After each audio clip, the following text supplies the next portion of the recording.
sisters.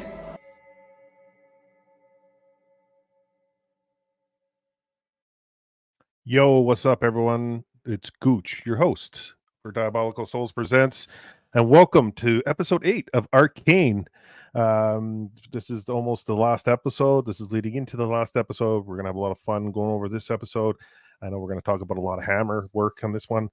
And so I can't do it by myself, though. I got to do it with my crew. And I'm going to get them on. But first, I just want to say thank you to everyone that subscribed to this channel. Please be a friend, tell a friend about Diabolical Souls Presents. Hit that notification button. Leave a comment. Hit that like button. I need that like button hit. And let's get these guys in here. Let's start off with my bro here, Amateur Analyst. What's going on there, man? What's up, Gooch? What's up, ladies and gentlemen in the chat? Happy to be here. Yes. We'll just start bringing everyone in right here, and we'll get started right away here. Let's bring the man himself, Stupenzo. Oh, maybe not. Is he there? Is he there? Hey. There he is. You were all black there. Well, you weren't all black, but I mean, your screen was black. you know. How's it going, guys? Good to be back. Good. Having internet. Having technical difficulties. I'm crapping out. Damn. You're crapping out. Okay, Close those tabs. All my porno. You got it. Let's bring this man on here. Andrew, what's going on, bro? Doing good. Can't do that joke again. Nah, I did it in the green room. I'll do it again. They didn't see it live. It's live now. We're doing good. That's good. And please, everyone that's watching this, or you're going to watch the replay, go check out Andrew's review on Dune 2. It's fantastic. It's actually Andrew on YouTube. So go check that out, please. And also subscribe to all these guys. These guys have great content. Please subscribe to these guys. These guys put in a lot of work, so it'd be greatly appreciated. Let's bring on the artists themselves. Zach, what's going on there, buddy? What's up, guys? No, I'm just sketching these two obnoxious dudes from the show, and you guys will see later on once I start getting the inks on it. But yeah, no, it's getting a little bit troublesome, but I hope I can pull this one off. Nice. And of course, we got to bring the big man himself, the little platoon. How are you, sir? Good evening. I'm okay, thank you. How are you? Well, I'll tell you more in the back room later on. Doing but good. Okay. We're doing good. We're doing good. We're doing good. Everything is fine. Again, you guys, thank you for coming on tonight. Episode 8. Like I mentioned earlier, we're going to be talking about a big hammer, and Jason's big hammer. So, general thoughts on episode 8 before we get started. Do you guys want to mention anything before we get started with this? I like it. Yeah, it wasn't as bad as I remembered it being. I just think I kind of remembered the whole hammer sequence and just... It's just one scene that's just so funny. Yeah, there's one scene that's just like, okay. But yeah, other than that, it's really solid. Yeah, it's got a little bit of everything I like. There's like a little bit of Gearhead, and we've got Muscle Mommy, who makes her big entrance in this one. Amen. And some good fighting, some good mutant action. I like the shimmer mutant stuff. It's got all the good fun stuff in this episode. It also has like a good distillation of all the little things that bug me about the show as well. Because you're right, it's got a little bit of absolutely everything that makes Arcane in it. It's got some really great setup payoff stuff, some really good character stuff, surprisingly subtle. It's playing off of a huge amount of stuff that it spent episodes and episodes and episodes building up. But it's also coming to the end, and they've kind of run out of time, and so it has to move really quickly, and so it slightly forces a few things, and then sometimes it sacrifices sense for an action scene. It's like just little things like that which drag it down from like a perfect 10 to closer to like a 9 or an 8, but it's still an enjoyable watch. Yeah. What are your thoughts in general? Like, do you think, in general meaning, do you think this is a little more DEI involved? Or heavier, or ESG heavier for this episode? Because I felt like this one was on the brink of it at times. I think Mel's mom's pushing it, but I mean, there's good enough character work, I think, that I wouldn't call it DEI, but it's definitely closer than the other episodes, at least. Yeah. Since, the whole. It doesn't go lesbian heavy, but it reveal. sprinkles. It definitely sprinkles a lot of it in there, like It has Platoon to- said. It's like It has to go in these directions, right? Like it has to have the scene with Yeah. Caitlyn and Vi at some point to tie them together as other things like Mel's mother plays into the plot. Mel's mother is pretty important in terms of shaking up the dynamics of like what power is compared to Piltover and Piltover's leadership. Like Noxus is very much about just raw strength. We see it later in the episode, just honest strength, where Piltover's strength comes from facades that they put on and technology and knowledge, but mostly the facades that they put on each other to make each other seem smarter than they actually are or more powerful than they seem to be. I think what's interesting about this episode and this show, basically, and a lot of current day shows nowadays and movies, is this like foreshadowing of a great conflict coming, like more posturing towards war. Like all signs are pointing towards war. And I think that's like the current day messaging that's really getting hammered on all the popular media right now. And I'm here for it. I'm ready for the great conflict. The final skirmish. It's coming, guys. Well, it adds some meaningful tension, right? And like in regards to Mel's mom, she's like the first character we get that sort of gives us like a better sense for like the wider world. Yeah, but I'm talking about the real world. I'm talking about yeah, yeah. I get that, but we got the first scene here, and I'm just going to quickly say hello to everyone. Stephen Ransom, thanks for joining us, bro. Hello, Arcanophiles. Let's do this thing. Thanks for joining us. Hostman, I'll be here in spirit. Peeps, Plutes, check your DMs. Yeah, give me like 8 months. He won't check his DMs. Are you kidding me? Yeah, what you put us through last time. Time Scales, thanks for joining us, bro. Jama Lama, thanks, man. You've been consistently joining us, and I appreciate it. Who else we got here? We scroll down. Adam Gray, what's going on? Yay. We got a bunch of people flooding in here. Zax, what's going on, Zax? Hey, Coyote Ugly, come up yet? Not yet, but it has now. What's up, Zax? Zax for a member for 1 month. So yeah, this is episode 8, Oil and Water, and this is Mel as a child. This is an introduction to her and how she was brought up. We see her in obviously a giant throne room, talking about how she would set up the throne room and what she would do in the throne room. And you guys can chime in whenever. Give me your thoughts as I go along here. So yeah, she's just looking around, and then we see this imposing figure walk in, and yeah, the muscle mummy coming in. And just towering over her daughter and asking her questions. Is this why Andrew isn't on cam today? Is because like he wants to hide his yeah. I could be on cam. Hold on. yeah, Let's see those hands. Let's see those. He's gonna have no shirt on. He comes like, Yeah. he's all sweaty. Guys, He's got the big red light on.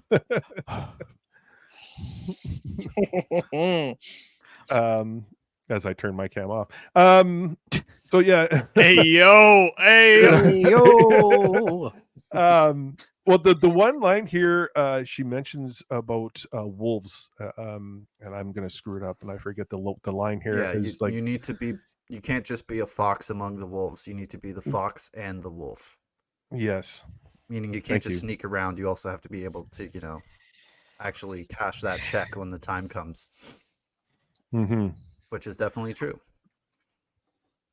It is a pretty good. I do like this intro for Mel because up to this point, if like you're not paying super close attention to her, she can come off as sort of like a bit conniving, or like she has an ulterior motive, or perhaps as some kind of sort of like side villain, I guess. Yeah. And her plot hasn't really come to fruition, but here we get a much better sense of like the character that I guess they want her to be, or yeah, like, she's not like, she actually cares. She has that level of empathy or compassion. and it's a great intro. I think it's one of the stronger ones for like side characters. Yeah, I like her story about how when her grandfather made her see some kind of battlefield, and her grandfather told her, "Hey, I'll give you a piece of silver or something for every sword you collect off the battlefield because we need steel." And it's like, I knew that was a lie. He just wanted me to get acquainted with death. Yeah, it's like, nice. That's cool. And yeah, and you know, she's very you know, you got to be hard. You got to be hard. You can't be soft. It's like it also just like speed runs all the things you need to build like a different society. Like we already know who the Noxians are, I guess you'd call them. We already know what the place Noxus is like just from this scene alone. They're built on strength. They're pretty much just like Spartans, but in like a higher fantasy situation. Like they're battle. They're a fighting people. Yeah. And there's the politics involved with that, but the majority of them, like their leaders and their character design, like their costume design and all that, it screams like just conquering everything because we love war. The bloody destroyed throne of whoever, doesn't matter, you know. It's the French Revolution idea as well, that the character of your state is basically determined by the first act your state takes against the old regime. So the exact same choice is being made here as the French had to take when they overthrew the Sun King. And the first choice is, do you execute the old monarchs or do you not? In particular, it's Marie Antoinette. And most of the people looking outside said, don't do it. And then you had people like Thomas Paine who were over there in the French Parliament saying as best they could in their broken French, no, don't do it, because if you start your republic off with murder, then murder is what you're going to specialize in. Then the French, of course, do what the French do, and they beheaded her. And lo and behold, the French Revolution becomes incredibly bloody and violent. And that's the choice that's being made here. This little girl is this representative of the Ancien regime, and Mel is the one who suggests that you show mercy, and her mother just, beheads her. And therefore, the entire character of the state is set. They are violent. They know war. It's a good way of introducing character not only to Mel and her mother, but also the place they come from. Yeah, it's more akin to a lion than a wolf, really, because lions, man, they take over prides. It's not cool. It's brutal. I don't know. Wolves do that kind of similar stuff, killing all the pups and stuff. I don't think that happens too much. I don't know, but still, it's pretty brutal. Again, demonstrating, I don't know who this lady is. It's very incidental. But Mel is the one, clamoring for peace, planning out the next empire. She's talking about, the mom's talking about how maybe you could run this place or whatever if I let you. Mm-hmm. And if you kind of prove yourself. And I guess she fails this test, going for peace. And Mel's mother even pitches this idea of killing this woman as a trolley scenario. Oh, you only have to kill this one person, and then you make a statement to the rest of them, or you let them live, and you might need to kill thousands more. It's just interesting how these different characters see this.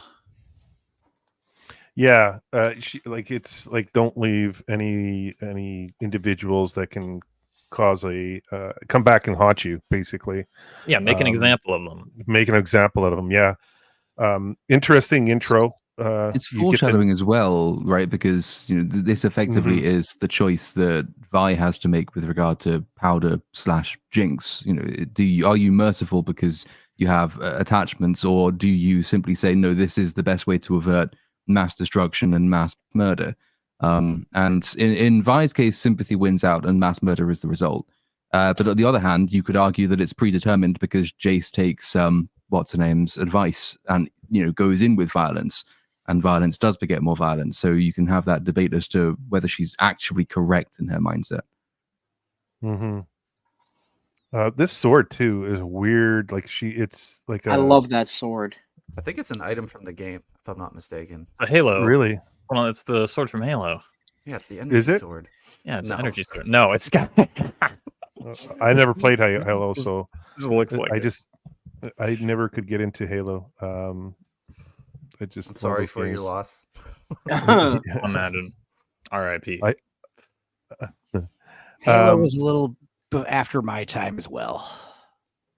Boomers. My little brother played Halo a lot. I liked it.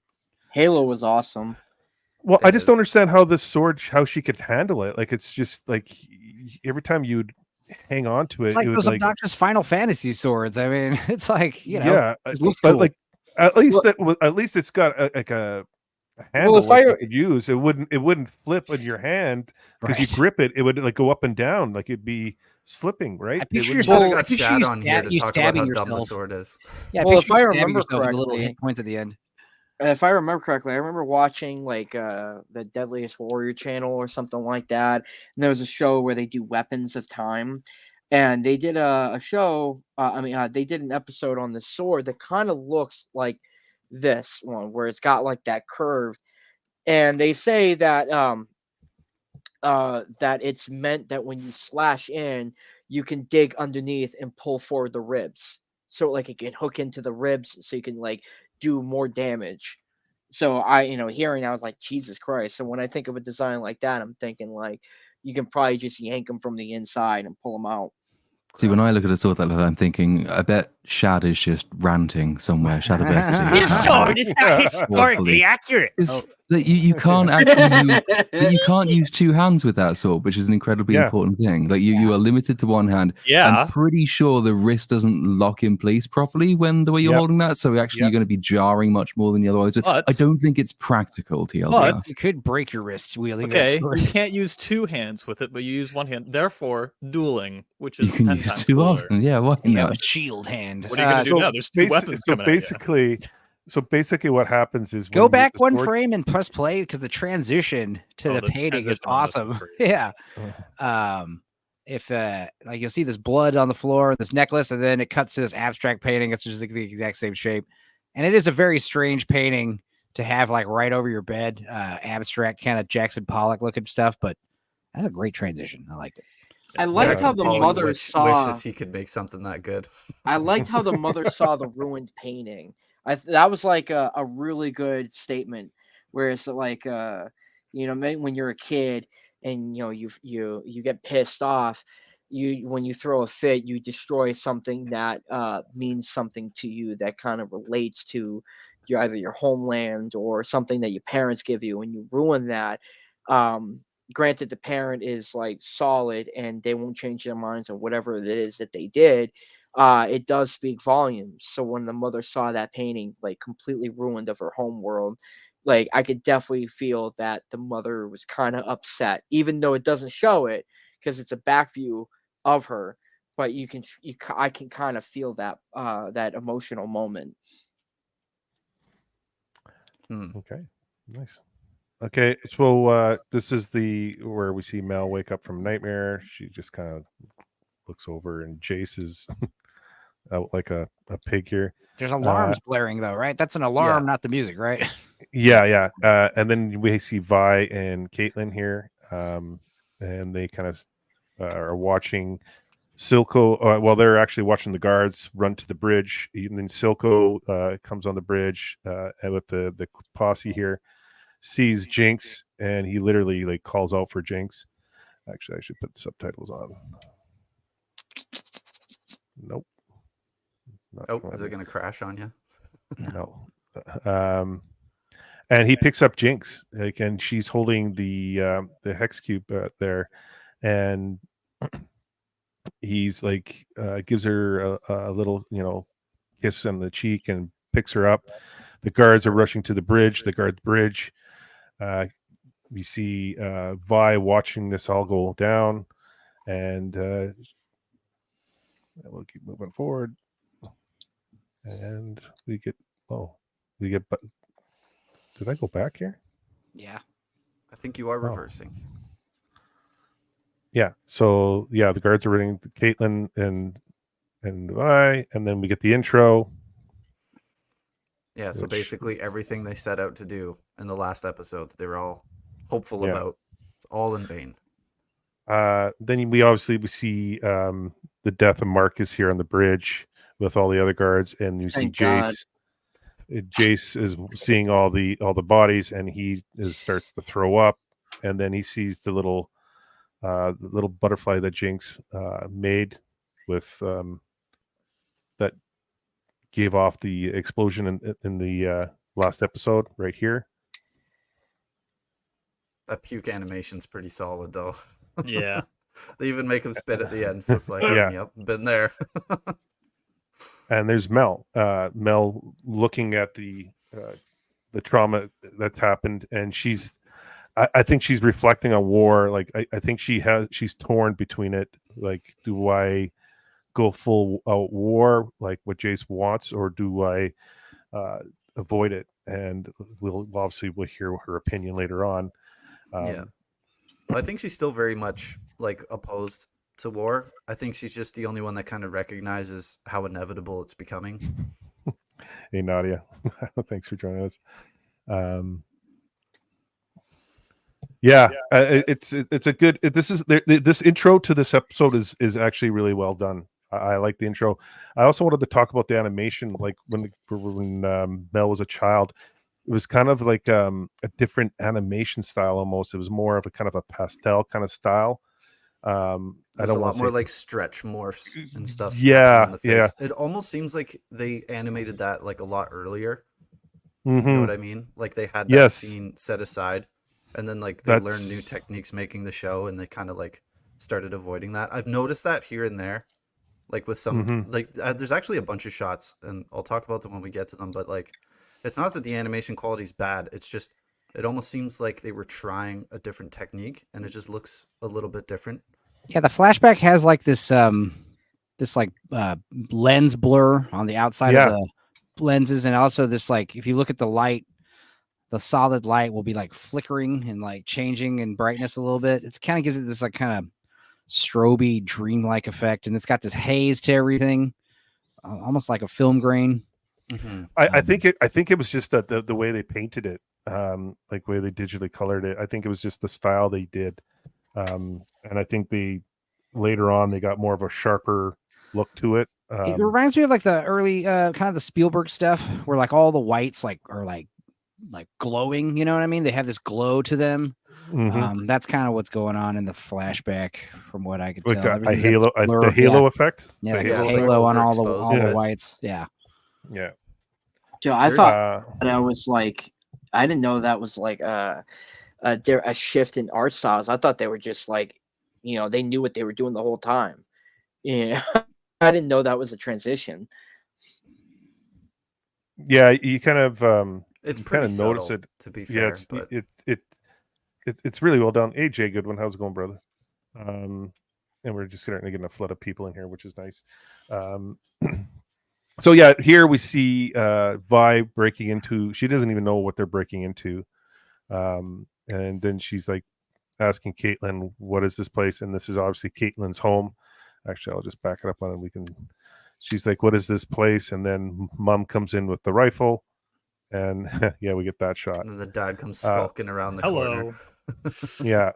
Another muscle mommy for Andrew. She's not a muscle mommy, but she's definitely the one that wears the pants in the family. This is a great perspective shot. I really like this shot. These aren't easy to pull off. It's like it shifts the focus while doing it too. Yeah, it was nice. It's more like Reba McEntire from Tremors, that kind of mommy. Yes, NRA mama. Yes, good call. Yeah, nice. And then obviously that's her parents. Her dad is the beta in this family, and so like Caitlyn is like, he's like, maybe we should talk about this in the next room, because she's obviously injured, and Vi's kind of stunned. She has no idea. She didn't realize like she was part of like the royalty and part of the council. Her mom's part of the council. So dad's, doing the nursing. This is where I'm talking about that DEI, Me Too, whatever you want to call it, kind of movement. They're just very subtle about it. They kind of switch the roles here. That's why I kind of asked you guys what you guys thought about this episode, because you see things kind of twisted a little bit more. Especially no, I think it makes sense. Yeah, didn't bother me. I think if there's a woman in politics, if there's a woman in politics and the man isn't in politics, then he's probably the beta of the family. No, I'm not saying it does. It does make sense. I'm just saying this whole episode, it's kind of fits that you see a lot more like, and I'll point it out later on. You see a lot of like diversity in this episode. Like it's in your face a lot more than the other episodes, and so that's why I brought it up. And not that it was a bad thing, but it's just like I'm just thinking like did they have to?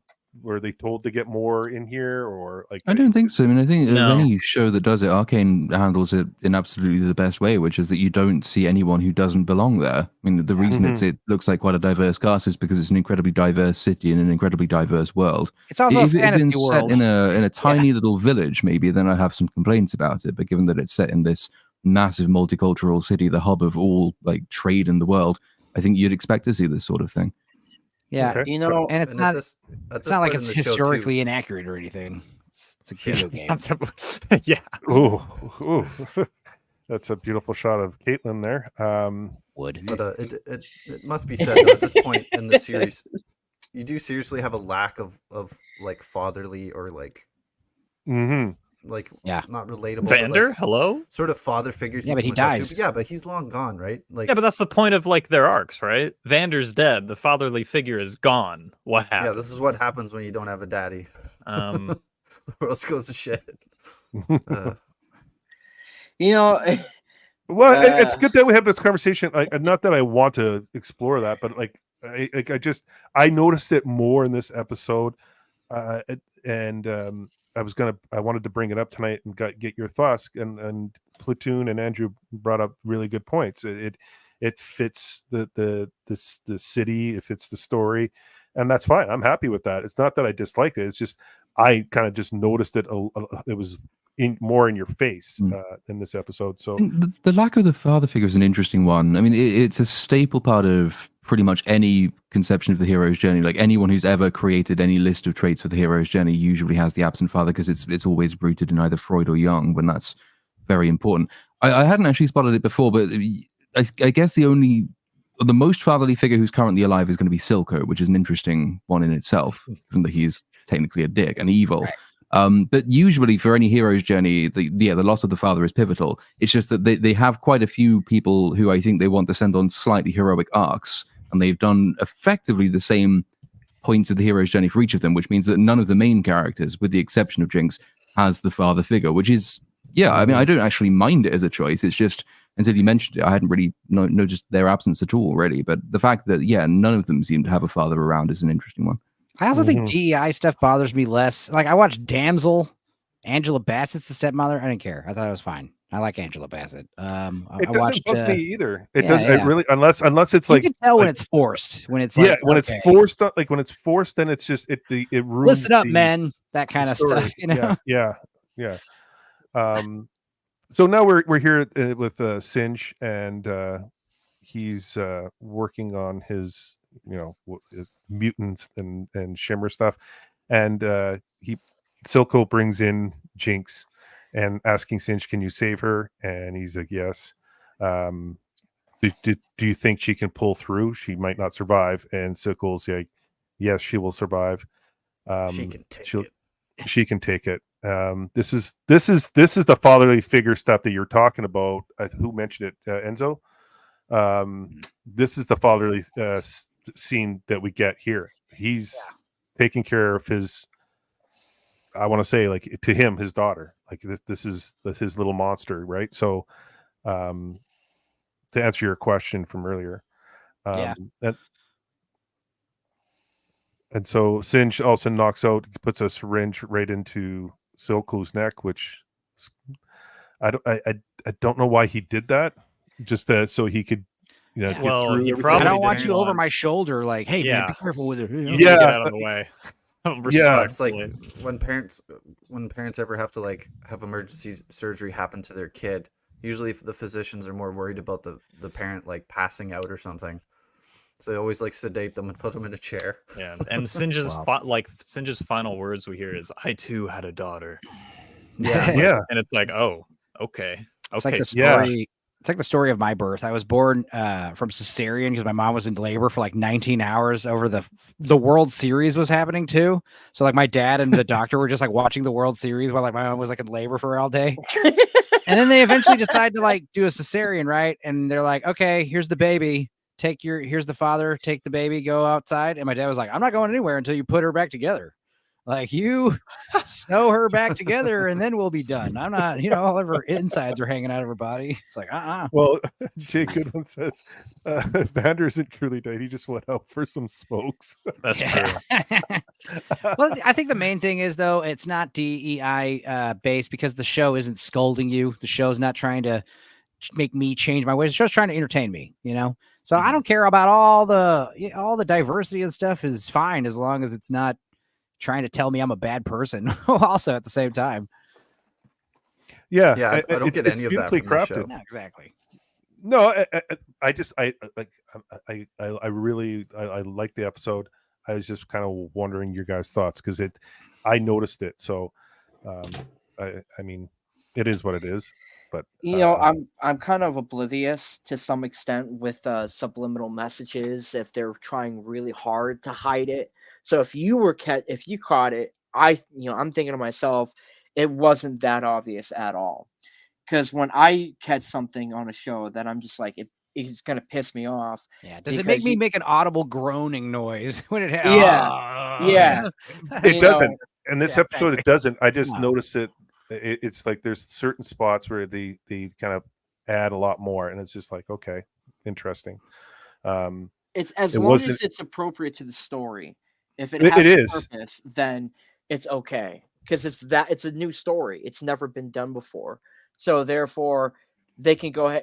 I see it as they have a right to go ahead and tell that because it's a brand new story that hasn't been told and it has a purpose in the writing. Whereas so like a lot of the things that I see nowadays, they don't have like a lot of those woke, those stupid messages they try to throw out does not have a purpose in a lot of the content that comes out now. And that's why a lot of people just don't want to watch that garbage anymore. What I'll continue this right away, but what I've noticed is that people are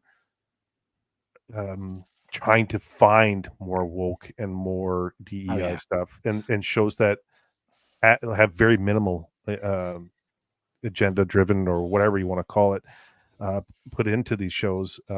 So I like Blue Eyed Samurai, like everyone's like it's woke, and I'm like, why is it woke? Because it's a female lead, or people calling Arcane woke because it's one of those things where they can have their cake and eat it too. You can have your diverse cast and not offend everybody with the Falcon saying do better, Senator. You gotta do better. That's stuff in there. It's like it could be woke, but that doesn't mean it's bad. Right. I'm gonna Scavenger's Reign. I'm gonna go ahead and say that, like, as a comic book reader, I've read thousands of books as a kid growing up, and seeing a lot of these superheroes and all these cool heroic types of stories, a lot of it is male dominated. And when I do see shows like Arcane, where you have the two women like Jinx and Vi that take the show, and they're kind of like the hero and villain of the story, I'm like super stoked because they're not doing all that unnecessary stuff. They're really killing it with the writing. They're making sure that it's good, and I'm crazy for that. Like Vi and Jinx, those are like two badass characters that I love. So I like seeing that. I want to root for women, like women characters. If there's any other diverse type of stuff out there, I'm all for it as long as it's good. Don't kill me with it. Yeah, and I don't think woke and diverse are like synonymous. Right. Mm-hmm. Woke specifically means the story takes the back seat in order for woke is like your intersectional group is your personality, and that's the full extent of the character. This character is this, and that's the character, and it's like, well, that sucks. My whole personality is I have a metal jaw. I mean, whereas in this, it's just like, okay, you got muscle mommy Mel's mom. It's lady. like, well, she's a muscle mommy because she needs to be to freaking control that warmongering faction. She leads that she armies. Yeah, also it's animated, so you can animate a 7-foot tall woman easily. It's probably hard to find like an actress who actually fits this description, Yeah, you can just make them tall. Right. Yeah, make a giant woman. Go for it. I'm feeling like this character right here is I'm the one really. I agree with you, Gemma. chain smoking and drinking like the whole time I'm on these streams. Just like, yeah, Andrew's gonna get one of my Sorry, relatively just few picturing Gina criticisms. Carano playing that character. Go ahead. She'd be well cast, I think. But one of the few criticisms I'd probably have of this episode is that there's not enough lesbianism in the show. I'd quite like to have seen more, because they do quite an artful job of it. They keep it very, very subtle. But then when the plot really requires it to represent like a break between the parts of the two characters, then it's slightly fast forwarded without, I think, enough build up to make that break as emotional as perhaps it should be. So if anything, this is one of those shows that could have done with even more diversity, because that actually fits the plot really well. Yeah. That's the best criticism to have, by the way, is that the show just didn't show me enough, because it means what it has shown me is good, and I want to see more of it. Yeah, more lesbians is always good. When they're laying on the floor, like, telling each other they're, all this intimate stuff, flirting with each other, opening up, I'm like, kiss her, kiss her. R/Cat Vi. That's a rabbit hole. Nope, I'm not going there. I will say, if anything that I said was incorrect, I do apologize. There's only so much that I can explain with my little intelligence. So Seeva, the right-armed bandit here, Andrew's favorite. And if you this isn't even my favorite. Theater, what do we? This is Zach's favorite. Sorry, Zach. This is Zach's favorite. Oh yeah. Oh, dude. Hell yeah, dude. I love the fucking. I will say, robot arms and robot limbs are really cool, though. Yeah. Well, just so you know, I'd Zach, rather if be you're here gonna, than be with her. Wow. Robotic arms, dude. What do you want me to say? Yeah. With a sword never gets in tired, dude. If you're gonna go to the movie, if you're gonna go to the movies with her, Zach, just sit on her. Make sure she's on your left side. That's all yeah, this is Seeva. She's in the bar fixing her arm, and I always forget this guy's name. What's this guy's name? It's I don't even know his name, man. Yeah, I forget. Yakuza. Yeah, the Yakuza. Mandible. Guy with the worst haircut in the entire show. Yes. By some distance. I don't know his name, though. Got bolts in his head. I will say I knew a few people that do have that haircut. That's tragic. Like, I'm sorry. I hope that's his name across his chest in that calligraphy font. Dude, I can't even read that. Yeah, exactly. Is it Finn? I think it's Finn. Is it Finn? It's Finn? Yeah, it's Finn. Sure. Finn, yes. Finn. John Chin. John Chin. Dude, Jay is killing me in the chat today. Yeah, he is. He's on fire tonight. Oh my god. The Bionic Man, the OG cyborg. Yes. I almost said Chin. Holy jeez. I mean, there's a chin. Finn. Yeah. Chin. Finn and Chin. and he's trying to get Seeva to go against Silco here, take advantage, be that mole, and because there's a lot of individuals that want Silco out, and she's a like turncoat, so it's not a bad strategy. I don't get this thing where he's heating his cup up with the lighter. Like, it's coffee. It's the morning. I mean, it's cool, but like, it looks interesting. But is it coffee or is it a drug? Like, I feel like it's more of a drug. Crack coffee. I mean, coffee is a drug. Yeah, crack coffee. Yeah, because he's got the little straw thing in it, and it bubbles when he sips on it, I think. So I'm guessing it's like an opium derivative or a shimmer derivative. Yeah, that's what cup of smoke that he's inhaling. Maybe that'd be liquid cool. meth. And to me, when I see this scene right here, I think Good, the Bad, and the Ugly. That cigarette sticking out. So we're moving on, and Finn's like, it's something to think about, and he's got that. He has that cyberpunk Edge Runners kind of hairdo here. Oh hell yeah! So then we get to this part here where we see Andrew's favorite character entering, the big, intimidating muscle mummy. There she is, Andrew's favorite. I think my second favorite, honestly, if I'm being truthful. Your second favorite? We're learning a lot reviewing this show. She seems like the kind of chick that'll take it and break it off. You know what I mean? In a good way. She'll rip you in half. Ambessa Medarda. Death by snoo snoo. Ambessa. Oh, sorry. You're the one that's gonna have to fake the headache now. Yeah. This is the first time I think in the show where, specifically with Mel, the way that they block her in the shot, and with the composition, they block her in every shot specifically so that she is either on eye level or slightly above everyone to just show that she's in power. Now she's below. And this is the first time that is completely shifted, without any dialogue. Yeah, just through shot composition, like this, like looking down at her in this shot too. It does a lot. Like at stuff. first, I didn't really realize why it was making me feel different about the character, and then it's like, oh, they're like belittling her now. Interesting.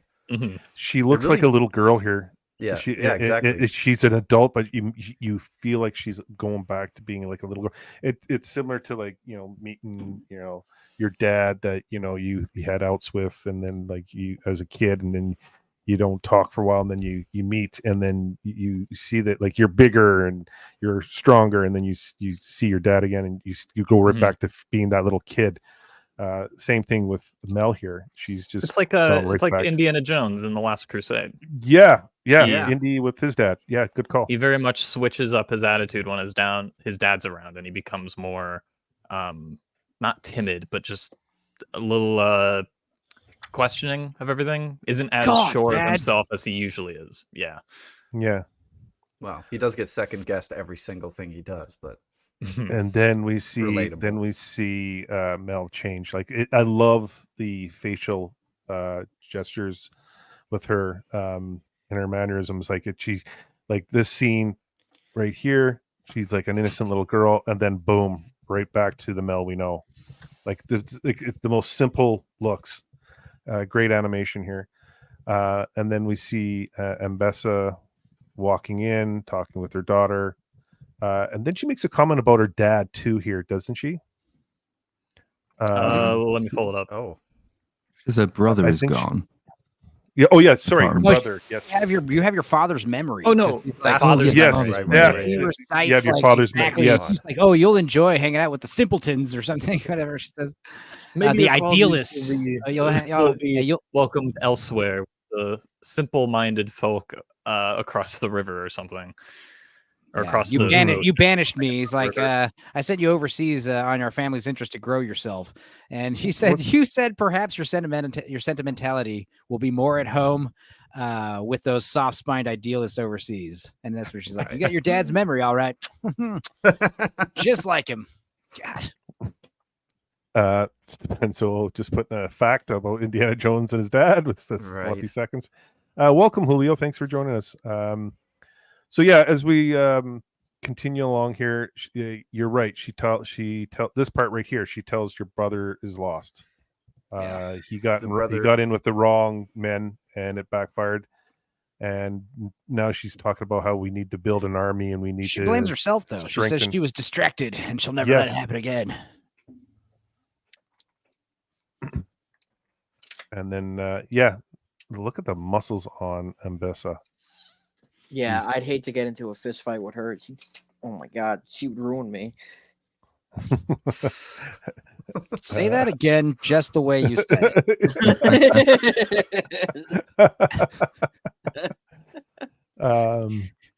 So yeah, we're moving along. The conversation between Mel and her mother.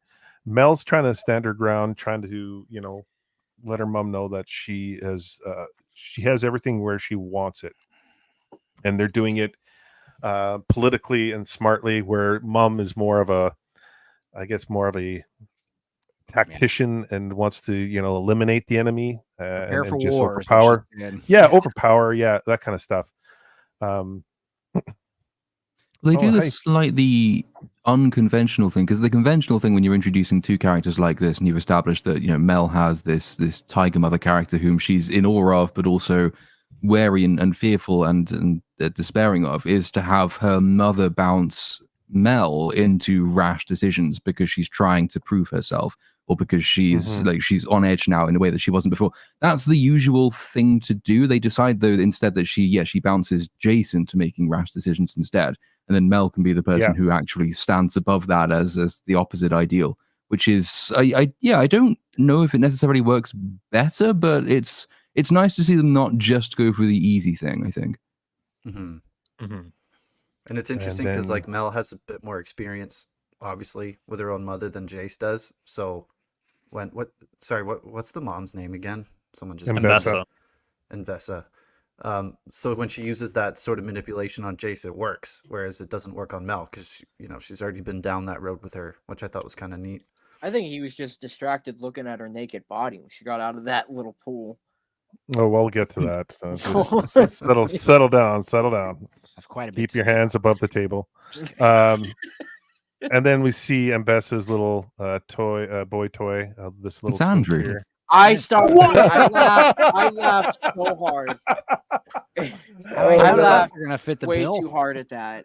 Like when he came around, I was like, "You gotta be kidding me, too." That's clearly Timothy Chalamet. Are you kidding me? I thought I have long hair. Either that, or you're the most Timothy Chalamet of the lot of us. So yeah. All right. Jay Goodwin. I also have role reversal where the youth is the one that is patient and playing long game. Yeah, while the elder is more interested in direct action. Exactly. Good point. Oh, the chat's on fire tonight. This is great. Yeah, Jay agrees. It's Andrew with no mustache and long straight hair. Listen, this is real, all right? Yeah. One day he's gonna forget to put it on. Yeah. Oh crap. Yeah. Then we're back to Vi hanging out in Caitlyn's room. And Caitlyn comes in, and they're both lying in the bed. This is the kind of the moment we're kind of talking about, where kind of you see them, have that moment where they're. I agree with you guys. Like they could have expanded on this a little bit more and had more of a. They will in season 2, because one of the big questions like around social media was like, what happened in between this time and the meeting with the council. Like there's time here to like do character work, and I think they're gonna do something in season 2. I saw one of the writers talking about it somewhere. I wouldn't be surprised, and I hope they do. Generally, like I really like the subtle approach to this sort of thing. I much prefer it to making characters just flamboyantly gay, which is they're just insufferably camp people. I hate them. They should die. But that being said, what if it was like Bound, where we had like a Gina Gershon, Jennifer Tilly, like just like sex scene out of nowhere, like that? I wouldn't complain about that, honestly. I mean, well, that would also go some way towards solving the problem. My problem is just that I don't think they've done enough. Like when it's subtle like this, you generally need a bit more time to make the point you're trying to make, precisely because it is subtle, right? They've not actually ever had the conversation where they stand where they stand in the rain and say, "I love you too," and then you very clearly establish exactly what they think about each other. We've not really had enough time between their first meeting and this point, I don't think, where enough of the subtle clues have been included to really give the sense that the relationship is as strong as the show needs it to be and as it wants us to think that it is. It's a minor quibble because I think they do quite a good job, and the approach is definitely the right one. It's just I want to see like a bit more filling it in, I suppose. More lesbians. She caresses slam the hand, clam. Why and not? then they hold hands, and that's basically all we get. I kind of I like do this love approach. this game. But do platonic girls do stuff like that ever? Like touch each other's faces and hold hands? Oh yeah. Because that's what I was saying. I'd like to think they do. 2 shots in, they're crazy. 3 shots. I want to hear Platoon say "slam the clam" again. That's for season 2. They'll do it in season 2, I'm sure. Yeah, it's a lot of scissors. Let's go. I just hope Imagine Dragons doesn't play in the background when it does happen. Oh god. Yeah. Oh no. That'll just ruin it for you, wouldn't it? Well, that's a challenging wank. For the 5 people that have seen 8 out of 10 cats. And then we go right into Jinx. and we see her like going through the surgery and having a lot of flashbacks. I'll play a little bit here because it's pretty cool. Like this scene right here, walking down the stairs, and then kind of goes into some more. This shot right here, that's great. I thought she was going to be physically transformed. Bunny theory. Caitlyn holding the bunny. It's back. Yeah, I really thought she was going to be physically transformed after it was completed. Well, she has purple eyes. Are pink. Yeah, I was like the subtle change. I was like, okay. So they did. They made because early, in season, what is it, episode 3? They are, or the first episode, I think they had that teenage kid who did that drug, and it like enlarged him, made him super fast, and like hulked out. I'm like, is Jinx gonna look like that? Like, I'm interested. Yeah. So yeah, but you are. I wonder what Platoon would think of Keisante in the show. Then he's subtle enough. Who? Gay people in Keisante. League of Legends? Who's Keisante? I don't know who Keisante. The game. Probably, yeah. I didn't play that shit. How am I supposed to know? We haven't played the games. The only criticism against the show, it almost made me play League of Legends. I heard League of Legends was like really bad. Is that true? Not it's really. Just like it's a toxic relationship. I got you. If you I think it's more of like an esports thing, isn't it? Like if you get into the competitive scene or like the streamer scene, it's a very toxic, like young community. Yeah. And like what the game kind of represents, it's that like free to play, like horrifically priced microtransaction model, which in my opinion is like it's like theft. You're stealing from children. Well, you're stealing from children who are getting a hold of their parents' credit cards is what you're doing. But here we go. You see these kids running around with these skins, and it's like they've paid hundreds of dollars for these, and it's like I hate that. I hate everything about that. But they call each other gamer words and stuff when they play this stuff, or is that what you mean? When 100%. Toxic? Okay. Yeah. Keisante is a Monster Hunter champion who has a subtle gay relationship with, I believe, a merchant he met. Oh, that might be in season 2. There's a lot of gay relationships in that game. If they're doing Monster stuff in season... No, Monster Hunter's a different game entirely. Yeah. Oh, is that from a different game? Okay. Yeah. But are there monster hunters in Arcane? No, he said He said Monster Hunter champion, and a champion is what you call the characters in League. Yeah, that's why I got confused. So he's a character in League that's a Monster Hunter, not connected to the Monster Hunter game.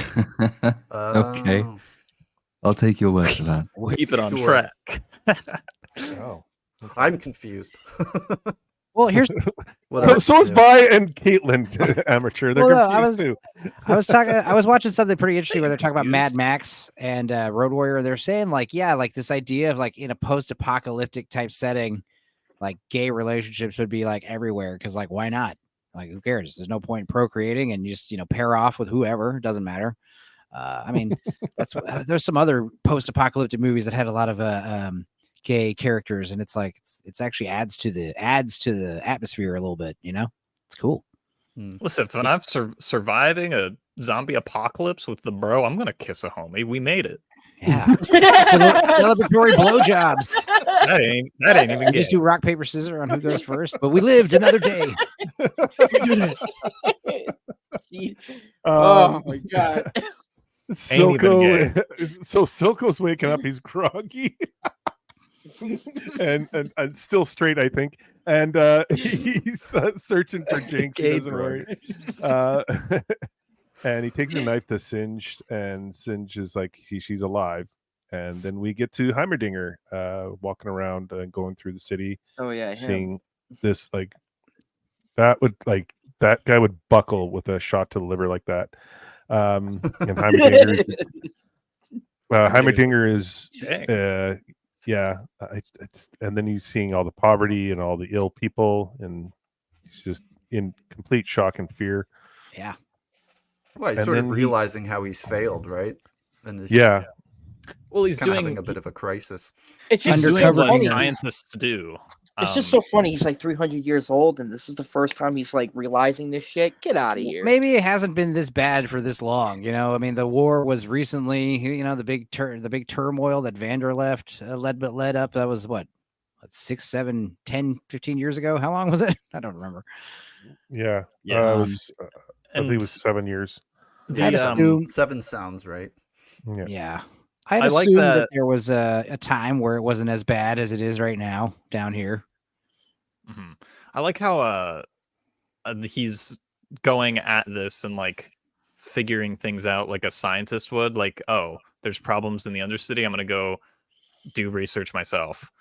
Observation. Kind of going, observing things, kind of going back to his roots as an actual scientist rather than one on a board of council members.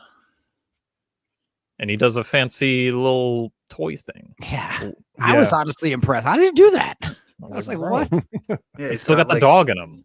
He's got a nut, a washer, and then a wing nut, and somehow he constructs this like fancy looking spinner.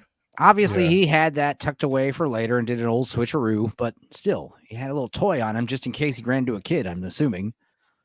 Well, I like this. I like the scene here because it shows the mother coming in and is like, get away from don't talk her, to strange men with mustaches in the alley. Don't talk to these yordles. I think it's more like, dude, we're not adopting another yordle. It's not going to be like the raccoon or the squirrel you try to adopt. No. Well, and these faces painted in the back. Oh, yeah. I'm surprised I'm not hearing the Heimerdinger impressions right now. It's because Hostman ain't here. Yeah, Hostman's not here. On vacation. So he's walking down here, and by coincidence, he notices this. What do you call this thing? Is like a kind of like a hoverboard, hovering surfboard, and then he sees Echo, who says he has a sprained ankle, but it's obviously fractured. Heimerdinger and Echo have a conversation and talking, why you over here on this side of the river, and Heimerdinger is just letting him know like he's kind of like in shock and awe of what he thought of the world, of the underworld, and Echo's wanting to he's saying it's not safe. He wants to get back to his home, and basically the gist of the conversation. Nothing really worth noting here. It's just a kind of like this introduction of Echo and Heimerdinger together, and we kind of see in the next episode where it goes. But they're a bit on the nose, I think, with like they're trying to, like, with all the subtlety that the show has up to this point, they're a bit on the nose with like trying to make you, or trying to show you that these characters are very similar. Yeah, well, it's like Platoon. And they sort of have the same kind of goal and the same kind of struggles, just like from an opposite perspective. And it's just like, we're having the exact same day, and it's just like, do you think the show could have benefited from having like a 10th episode? Honestly, maybe. I don't think so. Okay. I thought that was a hell of a cliffhanger to leave. My favorite scene's next, by the way. Oh, I wouldn't add it on top of the ending that they had. Oh. No. Yeah. I would not do that. No, yeah, but like in total, expanding the number. Yeah, I would say 12 episodes would have been good. And then you can sprinkle the additional episodes sort of in the intervening. I think that the basic plot skeleton is absolutely great. And so you wouldn't want to change the ordering of any of the big set pieces. Yeah. Beginning is great. Middle's pretty good. Ending is great. It's just a couple of episodes here and there to fill out a bit more stuff, take a bit more time with certain elements would have been pretty nice. If you look at it from a purely, if they use it to fix the things that were rushed and to give things the proper time, then I would absolutely say 2 more episodes. But if they just filled it with padding, like, what would be the point? This is interesting right here. Echo can't die. He's a champion in the game. I don't know. I think there's a couple champions I'm thinking are gonna get the boot next season. Well, they die in the game all the time, so. Yeah, it's like Apex Legends. Like, I'm not going to say really dead. Who I think's going to die. I'll save it for next episode. I'll save it for next episode. Okay, for season 2 theories. Very good. Interesting. Okay.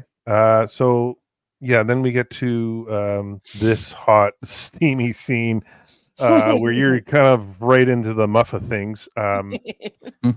You got this Freddy Krueger cam spread eagle with her Minucci's being dipped into some milky water, and the little twink giving a massage that's barely, Saltburn water. doing any. He's very softly doing a massage, and she wants more of a deep tissue massage. Like, get in there, boy. So we see Jace having a conversation with her, and they're bantering back and forth, and he's kind of like, well, I'm not gonna engage in this conversation anymore, because she's talking about she's kind of hinting at, like, him being more of a IT boy, I would say.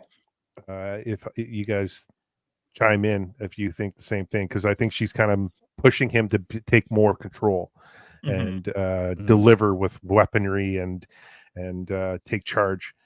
And Jace is she's definitely deliberately goading him. That was one of my questions, is how does she have this kind of in-depth knowledge of who he is, what his personality is, what his character is? How does she know which buttons to push, having just arrived here effectively 5 minutes ago?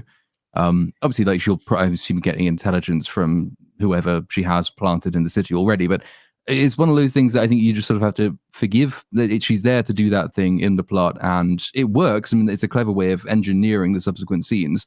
I don't know how she knows what she knows, but she does. So there we are. I always sort of thought that was just them trying to show her as experienced. Like, she's been through this with so many different, like, personality types that she can just infer her way through and just make assumptions about the person that she's dealing with.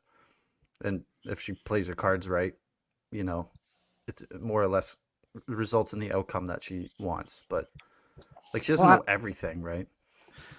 She's got this great speech where she talks about how, like, so-and-so used to always find excuses to meet his enemies blindfolded, because you can kind of get the mind behind the body. And she's like, this is the best way to do this, to meet your enemy blindfolded, getting a massage and stuff. But then she says, basically there's nothing wrong with Piltover. It's the council that's the problem. They're the mind behind the body, so to say, and they're the ones that need to be dealt with. And it's an interesting power move that she would just sort of assume that role where she's, like, implying that they're enemies very subtly. Yeah, I mean, she wasn't wrong. So subtly. I don't think she was wrong in what she was saying, because I don't think so, the council was like, the minute she brought the council up, I think that's when it was like she got him. Like, he was like, because this whole episode, it was just Mel and him just trying to prove to her, like, fuck you, I can do this. I know what I'm doing. Because she was showing she's been there for, like, how long, and she pulled the strings of both these two where, like, so much damage has happened just because of her words alone. A couple things on that. First, as you see her caressing Andrew's cheek here. Oh my god.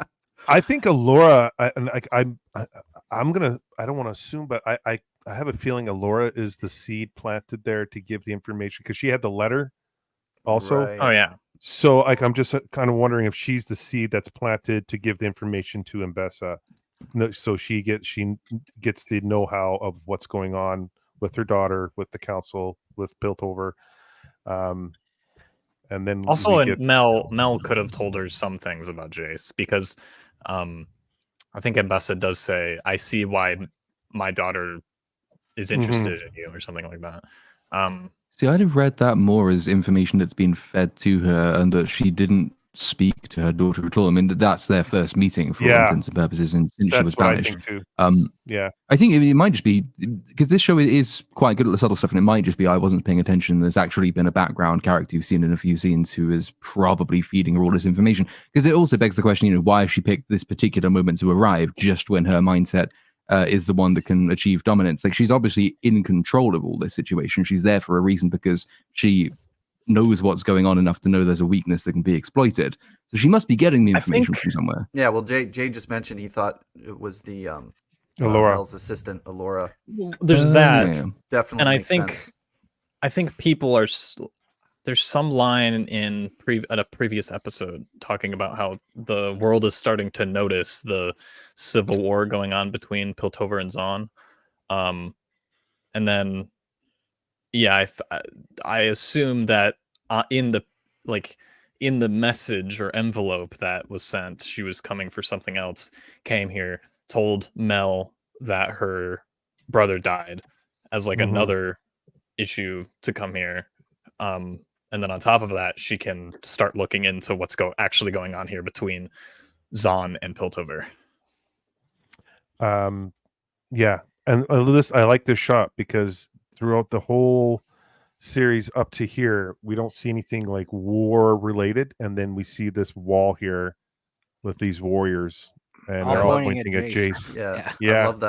I love that imagery where it's just implying that she's just sort of like thrusting these like intellectual daggers at him, trying to get information, trying to push him into a corner. Mind. Yeah, and I love that. I didn't even notice that. Damn it! I love like the design of this room. We got I noticed like 5 every or 6 phallus in a show. Man, you guys I feel like you guys, when you inspect something, you use it a fine-tooth comb. Here we go. It's also like the first time she sees Jace, she takes the blindfold off. She also like bears all to him, kind of, a bit of vulnerability, even though she is like taller and heavier than him. But then she does like the Bane move. Vulnerability. I read that as confidence. Right. She's intimidating him with how muscular she is, but also she has boobs and like and then she also does the Bane thing where she like puts her hand on him like intimidatingly, and then I assume press her chesticles like right up to him, like right on his arm, because that's when a woman does that, puts her boob on your shoulder or your arm. They usually are doing that. They know what they're doing. Usually, it's not. Thanks, Steven. Thanks for joining us. If you're gonna bring up Bane, you have to do the impression. Very painful. Which one? What does he say? He's like, "Do you feel like does it give you power over me? You feel in charge." Yeah, this is a really good technique to make this scene more interesting. Is make the one who should be vulnerable more confident, and make the one that should be more confident in the situation more vulnerable. Also, are these like scars all over her body? I'm guessing, right? Yes. Yeah. She's like Batman, without the armor on. Which, I mean, I'm not even gonna bother making that comment. Do it, because you do see like a lot of scar, like with tattooing and scarring, with like especially in the South, with like I just want to throw that out there. I didn't want to make up. This is all battle. These don't seem like decorative or anything. Proudly kind of thing. Yeah, it becomes decorative as like a symbol. Yeah, like tiger stripes. And then it's crazy. Ambessa doesn't have that much like screen time in the show. No, but her presence is felt throughout the season. She's one of my favorite characters easily. On rewatches, like Ambessa's like shadow is always over Mel's in terms of like how Mel is thinking about like her relationship with her family, over at Noxus. All the Ambessa stuff is very Games of Thronesy, or at least good seasons, early good seasons of Game of Thrones. I just like to think of how Marvel would have handled that character. Oh, don't they? No, they wouldn't have handled it well at all. No. She'd be a sexless weirdo like everybody else. She'd be like 600 pounds, and they would have cast like a Lizzo looking character. I was gonna say Lizzo. Yes. Yeah, Lizzo. They could have cast. And then they're gonna name her character the Duchess, not even give her a name. R.I.P. Lizzo next year. You're calling it now? What month? Probably not wrong. Yeah, I was about to say I should bet on months. Yeah. I'm guessing July. July is going to be an interesting time next year. It's going to be an interesting time this year. Never mind. Yeah. This was the other scene. Well, actually, no, this is the sort of the end point of another scene that made me think just maybe one intervening beat would have been good. I think like Caitlyn's parents are kind of underutilized, so it's the beginning scene. I think really needed a little. Ideally, would have had a little bit more when she and Vi first rock up back at their house. And in the space of about 30 seconds, it's who's this? He's Vi. She's from the Undercity. We need to see the council. Okay, then. Yeah. And then they go off to the council. And it's like I would have liked just a bit more of an interplay. You could have had more character for the parents. It would have been another opportunity to establish a bit more of Caitlyn and Vi's relationship in that scene as well. Just a bit of pushback, and then you can earn your way to this scene a little bit more smoothly. But I mean, this is all really just a meta criticism of the fact that they were only given 9 episodes and really should have been more. But There we are. Yeah, my worst criticism is I wanted more. Well, Yeah. I gotta say, the cool thing is Gearhead does make an appearance, which is always welcomed in my book in this scene. I love every time Gearhead shows up and says a line. I'm like, yes, Gearhead. Click, click, click, click, click. He's back. So the council are talking with Caitlyn and Vi, and they're explaining like the underworld, and you're hearing Jace talk about defending the city and actually going into the underworld and elimination of the fight that's against them. And so Mel makes a comment of you've never experienced war. I have. And Jace just sits back and he's hearing everything that's happening around him. He's seeing the people, how they're making the looks, like they're concerned. They don't even know what to make of this. And Vi is just like, all the words don't do anything. You need to, help us take out the Silco. And they're like, we've had the an inspection of Silco and nothing came of it. And she's like, no, it's like who led that? Yeah, and Marcus come proven to be corrupt. And then so the show uses politics really for its own convenience. All the political scenes in the show are really to establish theme for the next journey or reason for next journey. And they don't necessarily cohere scene to scene, which can be put down to the fact that politicians will reliably make the wrong decision whenever a decision is put before them.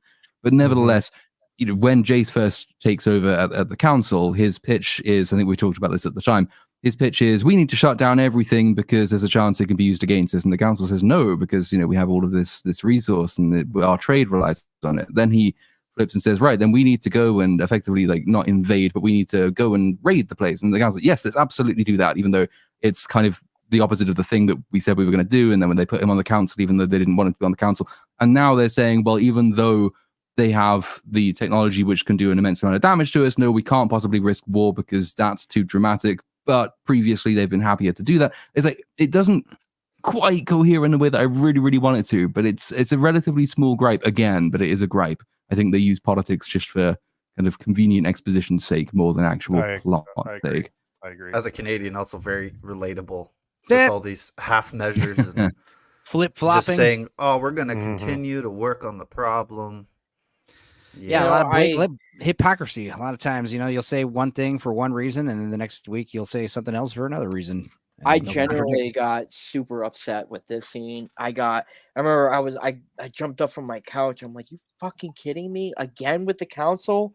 Like, they're not paying attention again? Like, how many times you got to punch him in the face? Like, Star Wars prequel flashbacks.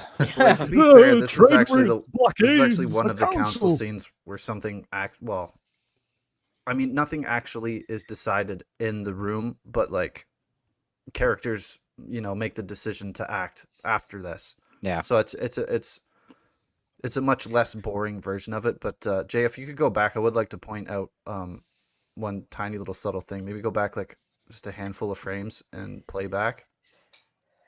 Just between Kate and Kate's mom, right as they're leaving after Vi has her little speech here, they sort of do like this little blink thing at one another.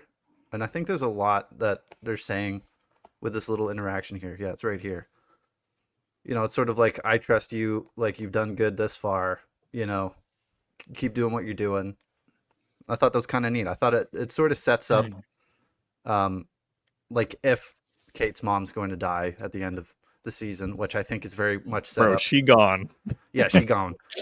But I think that little moment, if you catch it and you understand it, increases her mom's likability quite a bit, which her character desperately needs at this point, if they want her death to be meaningful at all. And it also helps give you a little bit of context for like the relationship, the unspoken relationship between Kate and her mom.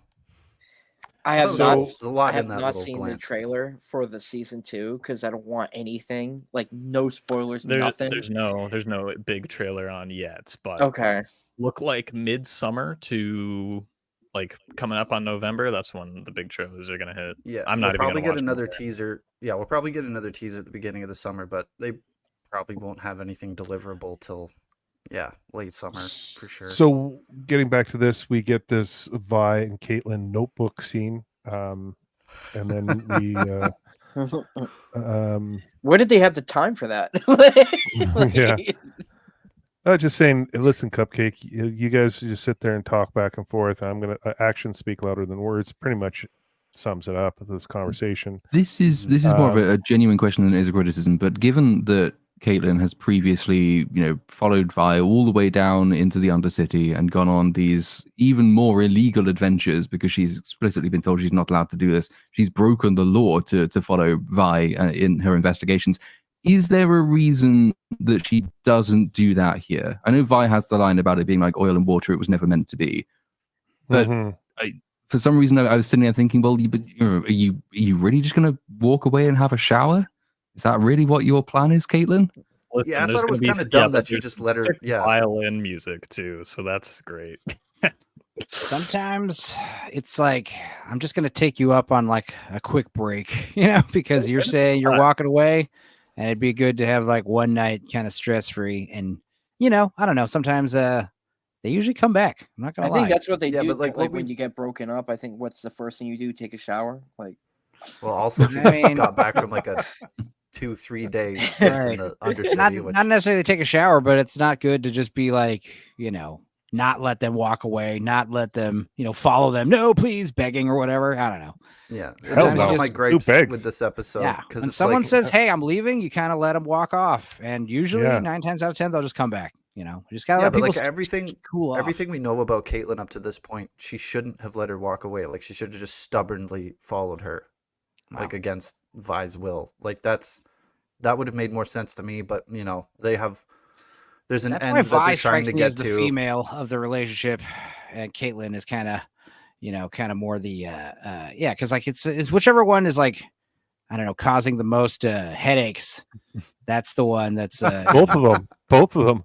So this is Victor's Forrest Gump moment where his crutches fall off, and then he's like, "Run, Forrest, run!" And then he just drops his cane and he starts walking and he starts running. The best animated walking cycle / running cycle ever done. The best part of it is there's a ship in the background that's going faster to them, and then like as an homage to the flashback scene we got for him, and then he just slowly gets faster than the ship. And no 2 steps are the same. It's like Pixar level animation. That's so good. There he is. I love that boat thing though. I'm glad you pointed that out for me. It's such a good little and then he's back into the study, and he's doing or is a lab working with the hex cube. Now it keeps on developing and changing, and then we have this girl's name, Laura. Laura. What's her name? Sky. Yeah, Sky. Thank you. And then she's walking and repeating what she wants to say to Victor, and he's injecting himself and experimenting. And we see this scene here where she walks in and sees Victor hanging onto the cube. She rushes out and grabs him, and then we see dust. Now, do you think she dies, or does she evaporate into another planet? Like dead. No, she's turned into ash. It's like War of the Worlds, where like her clothes are left behind and all the organic matter is like dust. Yeah. Because it was like what, a life for a life or something, like, if you give a life. Oh yeah. Something has to be sacrificed. Her soul is not questioned, but that technology or that type of magic has not been introduced to this world yet. So I presume she's dead. This is a form of just darker arcane magic, but not like straight up soul sucking dark magic. Yeah. I have no idea how the magic system works in the games or anything like that. The impression I get from watching this, and you see the cube reacting, does the magic have like a will? Does it have an agenda in the magic system of the game? Is it kind of personified? Does it have an agenda? From what I understand, no. I don't even think the game really has defined the magic system that well, at least in my opinion. Like basically, as far as the games go, Shimmer is this thing and has sort of whatever properties we need to justify the abilities of this champion, and then Hextech, the opposite. There's no really like well-defined rules. I think the show is about as close as you could get to defining them. At least that's like from what I know, and I've very limited knowledge of the game. I'm sure T-Pro will roast me for saying that, but also I love the biggest, like, one of the weirdest criticism against the game, or not the game, sorry, the show, is that Sky was fridged and it's not fair. And I hate the fridge argument because it's so fridged. So it's pretty much you get rid of a character for the sake of getting rid of them to build up the character of someone else. Oh, okay. That's a criticism? Yeah, people see fridging as like a bad thing to do, and it's like, no, you can do it. Like, if you do it right, you can do it. And I think this is a good example of doing it right, because Sky has been a character that's been in the show as an assistant who has interest in Victor. Yeah. And her being fridged like pushes his character to reflect on, oh my god, what am I doing? Yeah, exactly. This kind is of taking life for granted rather than science. Yeah, it's that crisis moment that makes him realize how far from his original motivation he's become, right? Like their whole thing was, we want to make the world better. So, well, how am I making the world better? I'm just like killing people to preserve myself. But the only criticism I think I could even think of for that is like, maybe like we could know a thing or two more about Sky just to make the death a bit more meaningful. But like, I think I don't see any problem with it, really. The punch to her death is that we don't know much about her because of Victor. Victor just, it's whooshing over his head. Like he doesn't see, number one, he doesn't see any signs, and number one, he's not interested in that life. So once that person dies, I think he says that next episode, I didn't even know anywhere to bury you. And it's like, that's where it hits. Like, oh, Victor is completely detached from humanity. Yeah. Or his personal relationships take a backseat in pursuit for, power or whatever. There's an interesting point, though. I'm starting to wonder now, just since Platoon said it, does the magic system have its own will? I think that's fascinating. I think because that could explain a lot. They do. Well, Heimerdinger has warnings about it, and he's seen like. Well, even Jace and Victor say that it's a learning magic, the hex core. They know it. Oh yeah, they say it's.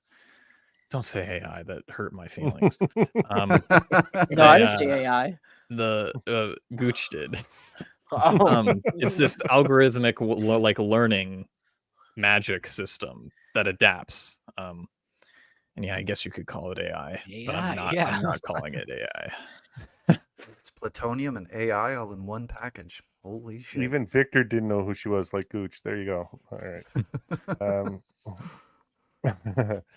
right. So yeah, now we're at the point now where we see Jace, he had like a little broken sword here, looks like. No, he's assembling his hammer. He's going to become a paladin. He's so goofy with because it's like it looks like a broken blade. Yeah, it does. Oh, yeah, it kind of looks like a broken blade. Oh, it does. Why? It's not even in the fight scene. Hammer time. And then he's putting this I'm gonna together put a by. You know what this is? This is like when when you have like Legos and you have like these little pieces that minifigures hold, and you just like hodgepodge them together to make like the biggest weapon possible. That's what Jace is doing right now. He's just like, oh, this piece fits here. This little blade fits here. Oh, this little axe part goes here. Big hammer. That's also a giant gun.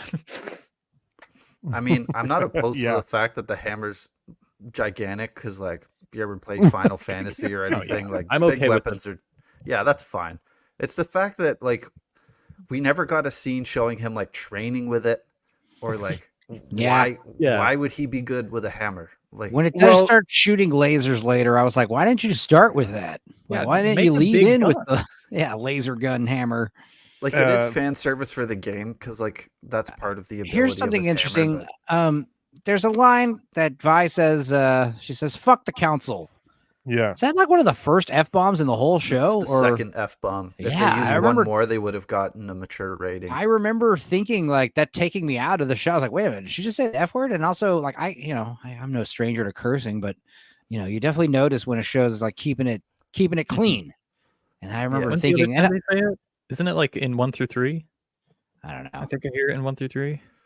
But it did remind me, I was going to say earlier, but I decided to wait till now. But it's like, it reminds me of like the Hound. He's like, fuck the king.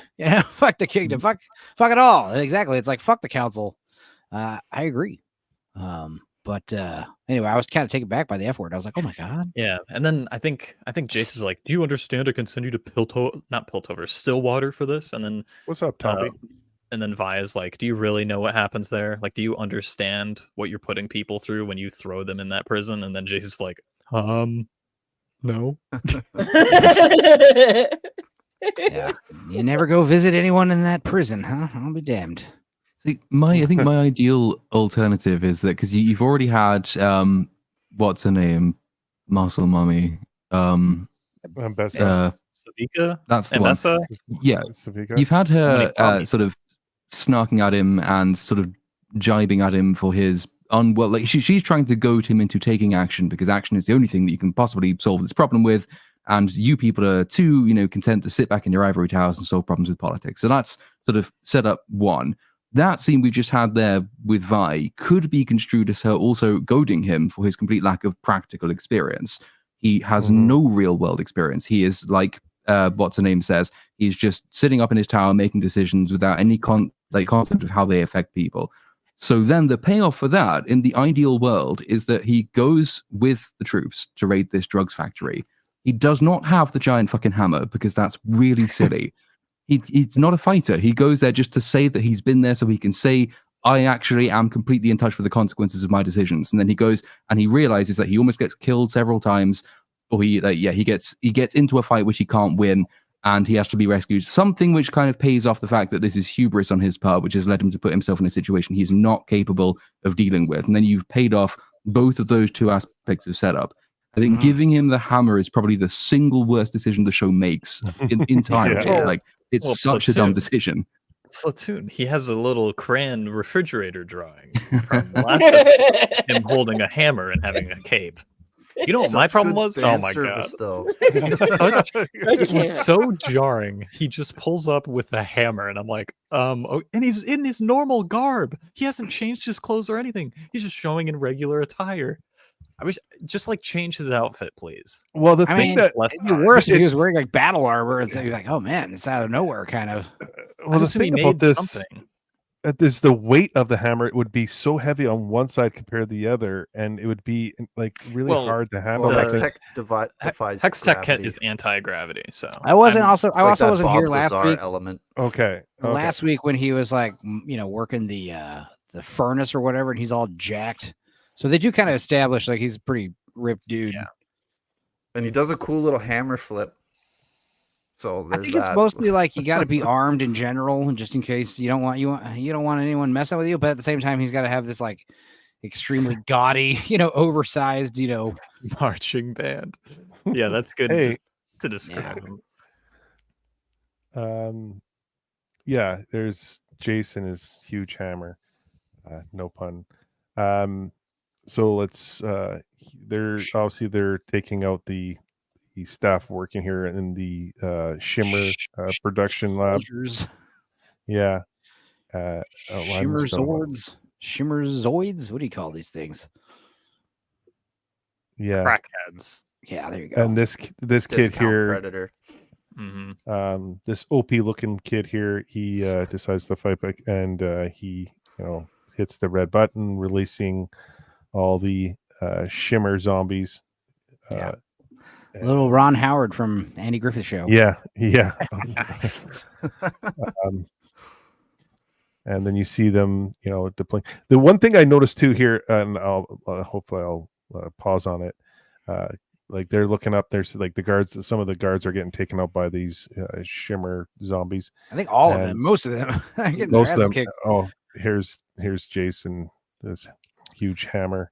I mean, these things are so dangerous. Even though Vi shows up with her gauntlets, still like this should have been way harder. Too fast. Yeah. I it's so jarring to see these like the stormtroopers die because like every time they die, it's a big deal for Piltover's side. Right. Remember when Jace was vomiting at the sight of dead soldiers earlier? Marcus's best scene at the funeral. And then we're just seeing all of them just like get slaughtered. I don't know if the show really acknowledges that later. I might be forgetting a scene from next episode, but yeah, could it just be that Jace is getting a little too hot-headed and brash? And but here's the thing. Remember the next episode either. Is there does he suffer the consequences because he has broken the council's express instructions and he's taken the troops off and they have gotten all killed? I can't remember very well the next episode. Do they address that? There is this. I think they do. The little kid is like a big wake up call for him, because that child victim that he directly murders. Oh yeah, no, fuck the children. Well, the child's a drug runner and he should definitely send him to Stillwater, get beat. And die. I just love how conveniently that kid is the one that's that mob woman, whatever her name is, like vulture looking lady. That's her kid. I was like, oh, convenient. Oh, right. Yeah. What are the odds? But I think it's actually the fact that the council doesn't care, and it kind of bugs him, and he gets a bit more edgy. Yeah. As a result of that. There is that scene at the end where he says, "With all due respect, I don't give a shit about what any of you say." Yeah, and he starts actually making decisions that could potentially actually lead to a peace, and it almost does if it wasn't for one crazy bitch. The other piece here, the opening where the scene shimmer. Oh, sorry, Andrew, go ahead. The opening scene next episode, I think, does clarify some of Jace's position on what just happened because they talk about the kid, and then Vi's like, "This is war. You got to do stuff." Mm-hmm. I think that's most of the acknowledgement, but and Vi's also got a bit of that, like enough. I was a kid and I had the shit kicked out of me, so it's like this is just kind of how it is. Yeah, you sent me to Stillwater, which isn't bro. Right, but it's whatever. like I get it, but I don't condone it, kind of thing. I also have a question here. Like, there's shimmer floating around. Like they break the face shields a lot, and the smoke's coming out. Like the shimmer's getting released, but they never. Like they're inhaling it, like it's all around them. Oh, they're totally hotboxed in there, Yeah, maybe that's how they kick their asses at the end. They don't even realize. Yeah, Jace got juiced. He didn't even know it, but he got juiced and then a little bit. Just a little bit. Micro dosing, micro shimmering. This is also one of those scenes where it feels like they had a different approach to the animation. Because like if you look at any of their faces during the fight scenes, it's just I don't know if they had like their B crew doing it, but like there's a shot here and there where it's just you can kind of tell it's not like consistent with the rest of like the show. Well, there's a few other scenes that sprinkle around here and there. Well, this feels like one of the first ones they did because the 2D animation is like everywhere. I'm not saying it's bad, which is kind of it is very necessary. I do like the 2D stuff work in this. All the smoke and fire and explosions are all 2D. It looks great. Yeah. Are you guys familiar with Walter the drug? If you ever take a gallon of water. Wait. The drug Walter? It's water with L in it. Okay. Okay. You take a gallon of water and you put like a drop or two of LSD in it, and you drink like the gallon of water amongst you and 5 of friends. And like, that's like a really good like micro dose. You do feel like you got like superpowers, but you're not like tripping. It's weird. Dude, I used to do it all the time before we play shows. I'll pitch that next time. Anyway, that's kind of what I feel like is going on with this like shimmer vapor in their face. Like they don't even realize they're experiencing shimmer, but that would be the only thing that would make sense on how they're able to take on these superhuman, super fast soldiers. Oh yeah, that's what I was saying. Why don't you lead with that? The big gun. It's so cheesy. I'm sorry. I like how they just come in with this show of force. There's no talking. It's just like, we're just gonna blow up your factory filled with kids. Well, I think that's the thing. Is I don't think they make a point to kind of show that Jace kind of doesn't realize it's all children until like everyone's like paraded to the front by guards with guns. It's a likely excuse. Yeah, exactly. Right here, this kid right here. Mm-hmm. Also, low-key looks like Powder, but a young boy instead. Yeah, he shoots Opie. There's foreshadowing. No. He breaks the fucking sound barrier on his way to the ground. I have never wished I could whistle so much as right now. You can't whistle? No, but if I could do the Andy Griffith theme, oh man, as he falls to his death. Yeah. And right here, little Ronnie Howard just like on the ground dying. Yeah, boy. Gasping for him. Yeah. This is him after he had to do all the. This is him after he had to do all the solo reshoots. I like how you die. And this is where Jace actually becomes a good character. Okay, so I'm gonna play this, and this is where I notice like there's like all these kids, and then all of a sudden, boom, black kid out of nowhere. I think it's fine. So it's kind of it's you're fine, fishing. but it's You're kind of fishing. but no. It was just I just noticed it. I'm not fine. fishing. I just it's like it's not it's okay. Let me rewind a little bit. Okay. So are you saying that someone mentioned, okay, you got a bunch of kids here, can we just like at the last moment put in an element of a black kid? That's exactly what I'm saying, because it looks like it's just like these kids are all dark I see a Chinese child. It's very highly lit. Like she pops out. There's an Asian kid there. And it also looks like a recycled asset from like Mel's flashback. There's a difference between there's a difference between someone with a cigar like we need to put more black women in the show versus like we should probably put at least one black person in the show, otherwise we're gonna get letters. Like that's probably more of the vibe. If this is how they do diversity going forward, I'm all for it. Yeah. Like this is fine. and I have no problem with it. More lesbians. That's not. But it was just kind of like I watched. Imagine if they were all black kids. Like that would be. Well, I was about to point out actually, if the show was actually making some sort of socio-political point, which ultimately all diverse casting and ESG style casting wants to do, it would have made them all black kids because they are all poor. Or the little girl that we're seeing would say something like, "Yo, I don't need to listen to this. This is bullshit." I don't know, some kind of like mouthing off. I don't know. She'd have a moment instead of just being some face in the crowd. I mean, I didn't notice at all, but no. I also wasn't looking. I just me, I think the most stuff that is in line with the mainstream posturing and messaging is this, like I said, this metaphor for like impending war. That is the new messaging I'm seeing everywhere. It's not the DEI, diversity stuff. It's like conflict is coming. Prepare yourself. That seems to be everywhere. I wonder why. This America, can you chill out, please? No. Yeah. Stop watching the news. Yeah, just vote Trump and just hope for the best. It's not left versus right. It's rich versus poor. Why does Gooch refuse to use your name? Token was my favorite character in the scene. Wow. Okay. I'm not gonna lie. Caitlyn looks a little mongoloidish. Whoa! What did you just say? Disagree. No. Yeah, I know. That's actually a medical term. Yes, it is a medical term. I don't know. You mean why Mongolian? No. Well, I don't know why they gave her that look. Like it's just kind of like she's concentrating. Forlorn. No. She looks like that character from Cowboy Bebop that has a dick. There's one episode in Cowboy Bebop where I forget the gambling chick's name that's like a stowaway on the ship, and she's on this planet and she meets up with this like piano player kind of guy, and it's like a woman, and then you find out that the woman is actually a man the whole time because of a shower scene, and the way that she's framed and the way she's taking a shower just reminds me of that scene. No, it's I know it's like it just I know it's like she has a look to her face, and it's just like, why did they give her this kind of so just because she's not smiling and looking pretty for you? No.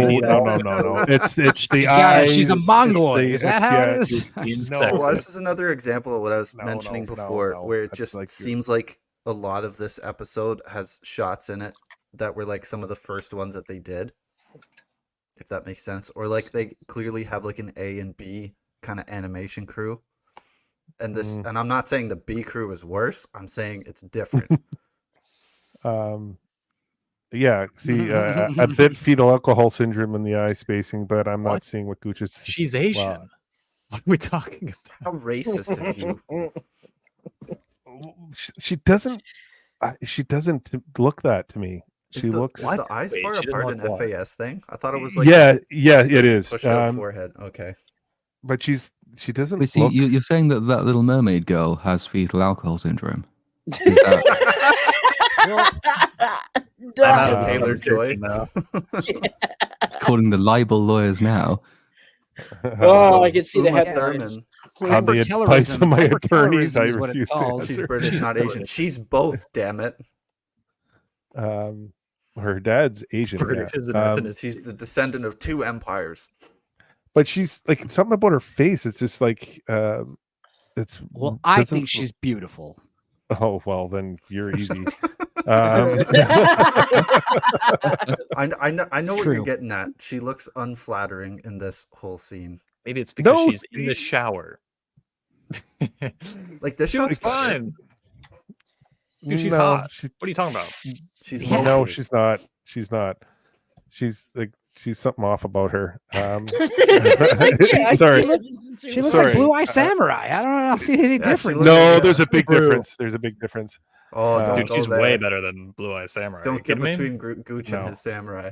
Yeah, don't you don't talk about my Mizu. And then Caitlyn's in the shower, wishing she wasn't having these issues. And then she sees the She steam. realizes she's in love, man. I'm just gonna skip Yeah. over that. Well, I think we all kind of know that. Yeah. And then we see the Jinx Boom. kind of logo in the mirror, and then boom, that's the end of the episode. So Why does great it take her episode.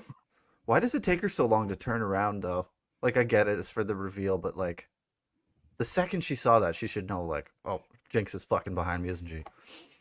Dude, that scared me the second time I watched it because I didn't see Jinx in the background. I was just like, oh, the fog. Yeah, mirror. freaked me out too. And then I just see the purple eye. I'm like, oh god, Mm. I didn't notice that. Yes, Anna Taylor-Joy. No, Anna Taylor-Joy has the opposite. Like her face is too. She's an alien. It's like way too narrow. They all have hypertelorism. Same thing with hypertelorism when your eyes are far apart. Same thing with the new. No, but Anya's are way Songs too girl. close together. Like her face in general is way too together because she got like that cheek surgery that. Oh yeah, chick from now Boys I did see what you're too. saying. Yeah, she Oh, looked yeah. definitely better with her baby fat on her face and all that stuff. Now she looks like a weird skeleton woman. It's scary. She looks better now. She looks like a vampire. She looks after- literally Oh, like a fucking I vampire. know what you're talking. I saw that today. Well, I was like, I ew. think when she first got the surgery, it was really jarring just because first time surgery. But I think it looks better than it did now. Yeah, It if you're Can into do, 'cause, like, Nosferatu. sometimes it takes time for the face to adjust because there were those pictures of Madonna when she got her most recent round of complete conversion done, and then and then the snake pictures of that like shedding this its skin. weird. She looked a bit like Jigsaw, but with Barbie hair, and then it sort of changed after that, and then she just looks like Chucky. So You know what she reminds me of? You ever see Monsters Inc. where Buddy gets that like vacuum shit on his face? Yes.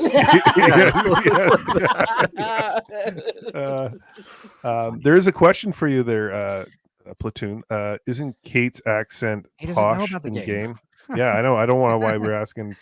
I need Platoon to fact check In me. the Okay. in the show, yeah, it no, is. I have If you no want to idea. know, Yeah. Kate's I mom think it's in because the you're an show- expert on posh accents. Maybe is what he's saying. Oh no, I Kate's get mother- that shit. I just don't know what she sounds like in the game. Right.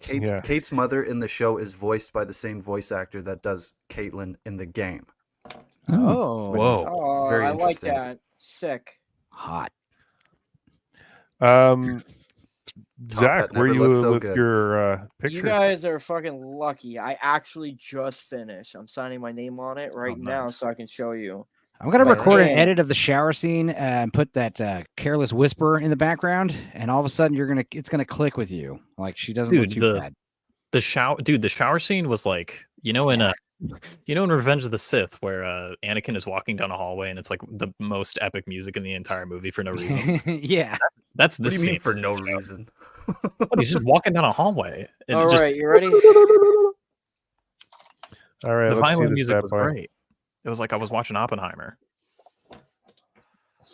Whoa. Oh wow, whoa, Mick wow. Jagger. Yeah, I was about to Hell say, yeah. who does that remind me Yeah. of? That's nice. Victor. I love Vic how you Jagger, got the there tower you in the go. background. That's legit. It's great. This was done. tough. I had to like really try to work to. Time was not on my side with this one. You kind of made Victor low key look like Mel's mom. It's like a twig version. Ambessa, he kind of looks like a white Ambessa. I just want these two to sing dancing in the streets or whatever together in the warehouse, yeah. Oh, like awkward video. with their faces like this close to each other. They definitely had sex, guys. Deal with it. Let's get Mick Jagger and Bowie together. Two pop powerhouses. And what do they make? This fucking piece of shit. Okay, well, let's talk about the show. Let's give it a rating, discuss it a little bit. Amateur, your general thoughts. What do you give it there? Yeah, I mean, my only gripe with this episode really is the hammer thing. Like, I don't even have that big of a problem with the fight scene and how it plays out. I just, why does Jace have a hammer? Like, I get it's fan service. I get he it's has from the game. He has the refrigerator drawing. Yeah, I'm a wizard now. Suddenly hammer. Yeah, but like, there's a bunch of great scenes in here. I love a lot of the subtlety. I like where, like, what happens in this episode goes somewhere like good in the next episode. Like, there's a lot of like things that have been sort of building up for like 3 or 4 episodes now, and this is where it's like, okay, we're at the tipping point now. Like, next episode, there's no way we can just be, we can't just keep doing this cycle of like, okay, this is happening over and over, and trying to dial up the tension on all these different subplots. So this episode actually feels like it went somewhere. A lot of nice scenes. Like, Mel's mom's a great addition, despite being like potentially like a really bad DEI character. She's not at all. Actually, like a really strong character. Sort of puts Piltover in their place. Gives you a better sense for the wider world of, I guess, Runeterra, which we haven't really delved into at all, other than sort of mentioning it about like trade partners and stuff. But pretty solid. I guess that's all I really have to say. I guess I'd give it like an 8.5 out of 10. 8 or 8.5 out of 10. Okay. Enzo, what are your general thoughts? Well, I said earlier, I like the episode, despite even though there's some little rushing pacing issues. I do like how they introduce a real solid character in this episode, and they pepper in a little bit of all the stuff I'm liking in this show. It's a little bit of a sampler, so I give it a solid 7, solid 8, like I've been giving every episode. Okay. Andrew? I'll give it probably an 8 as well. Ambessa is used really well in this episode, especially with world building. Like, we already know what Noxus is without even being there. I'm excited. That makes me excited for like future seasons to see what they're going to do with Noxus, because I assume they're going to set a season there, and then just other stuff like Vi and Caitlyn's scene was great. All of Ambessa's scenes were great. Being introduced to Jace and her flashback with Mel. A lot of good extra world building, and then just a lot of good internal character work with characters that are already set up in the show. So yeah, I'll give it a flat 8. Okay, nice. Zach, you there? Nope. I was muted. Oh, sorry. Yeah. Sorry. I was scanning my piece, but I really liked. Is that a euphemism for something? Scanning my piece. Yeah, like so that I could post it with the. But no, I really like this episode because this is obviously the one before the last one, so I was wicked hyped to see what they were going to show for the lead up, and then the hammer scene. Yeah, again, I wasn't really too much of a fan for that, but for everything else, I really dug it. I liked the kind of potential breakup between Vi and Caitlyn. I thought Caitlyn was actually going to do something in this episode the council pissed me off. I was definitely, not looking forward to that. And, I breezed through this episode, honestly, just so that way I could watch the last one. Because I think I watched this whole show in one day. Nice. So when I saw this episode, I'm like, all right, let's go. So if I had to rate this, I'd give it a 7 out of 10. It wasn't my favorite one, but it is still a good one. Okay. And Little Platoon, your general thoughts, sir? Yeah, I think I'd broadly agree with that, really. I mean, a lot of the criticisms I'd have are on the meta side, as in it would have been nice to see more of this, or it would have been nice to have more time devoted to setting this bit up so the payoff is better, which is just really operating within the constraints of a 9-episode season with such a big, complicated world, which is to its credit, really. The only massive problem I have with the episode has to be the hammer scene, not just because I think it's really silly, and I don't think it fits with the rest of the show in terms of style or substance, but also because I think it's the wrong decision on almost every single level to have it there. And it does kind of, it's probably, again, I think I've said before, the worst decision the show makes over the course of its run, which given, it's not the worst thing in the world, still is testament to the overall quality of the thing. I'd probably give the episode 7.5, probably. I think that's about fair. And again, I always have to stress I'm usually a really harsh marker, so if I say that, it's still a compliment.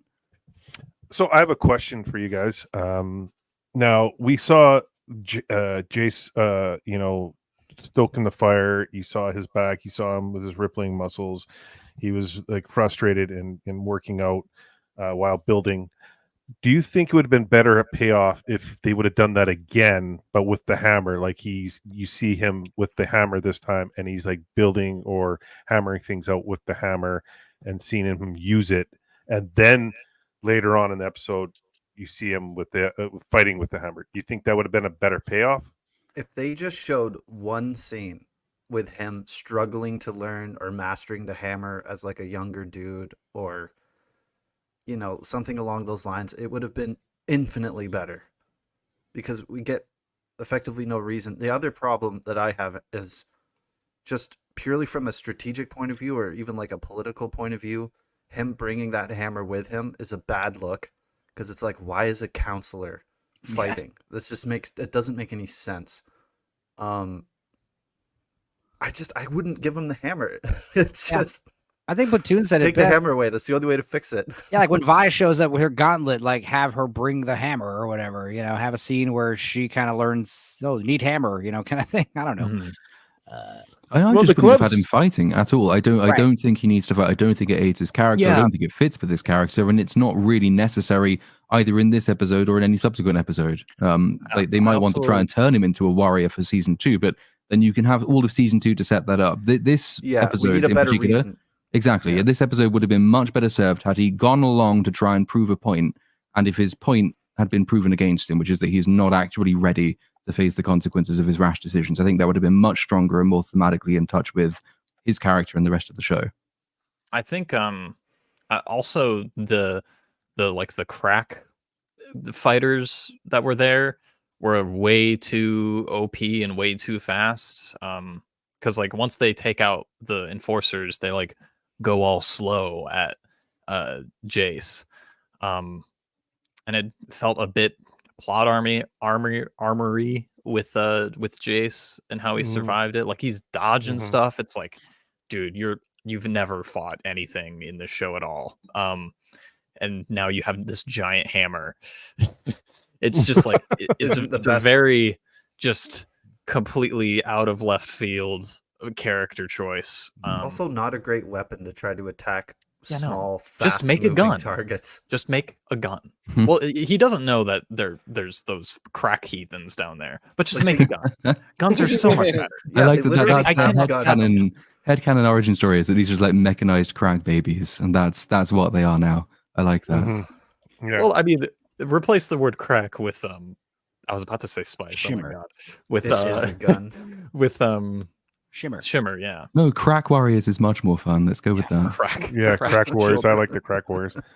I feel like they should have, if they were going to have him do battle, they should have thrown hints of him like training in a ring or something. Just like you They only also need should have small put little snippets of Yeah. like him training and showing that he is capable of fighting. I don't think we get one shot of him training with a hammer. No, we see we him see use him- a hammer as a tool. No, we see him multiple work times. out like welding, because like he's built. forging. Like you see him like you know, obviously get big like you see with Conan in the first movie with Arnold Schwarzenegger. He gets big because He gets an Iron doing Man this suit. manual labor. Yeah, he's doing all this manual labor, and so I mean, I have trouble with it, and for that, I'd say probably like a 7 out of 10. It just because like they make too many things convenient in this episode. The other piece was like with Heimerdinger and Echo. They kind of just left us off with nothing with that. Like I don't even like. Did we even need to see that?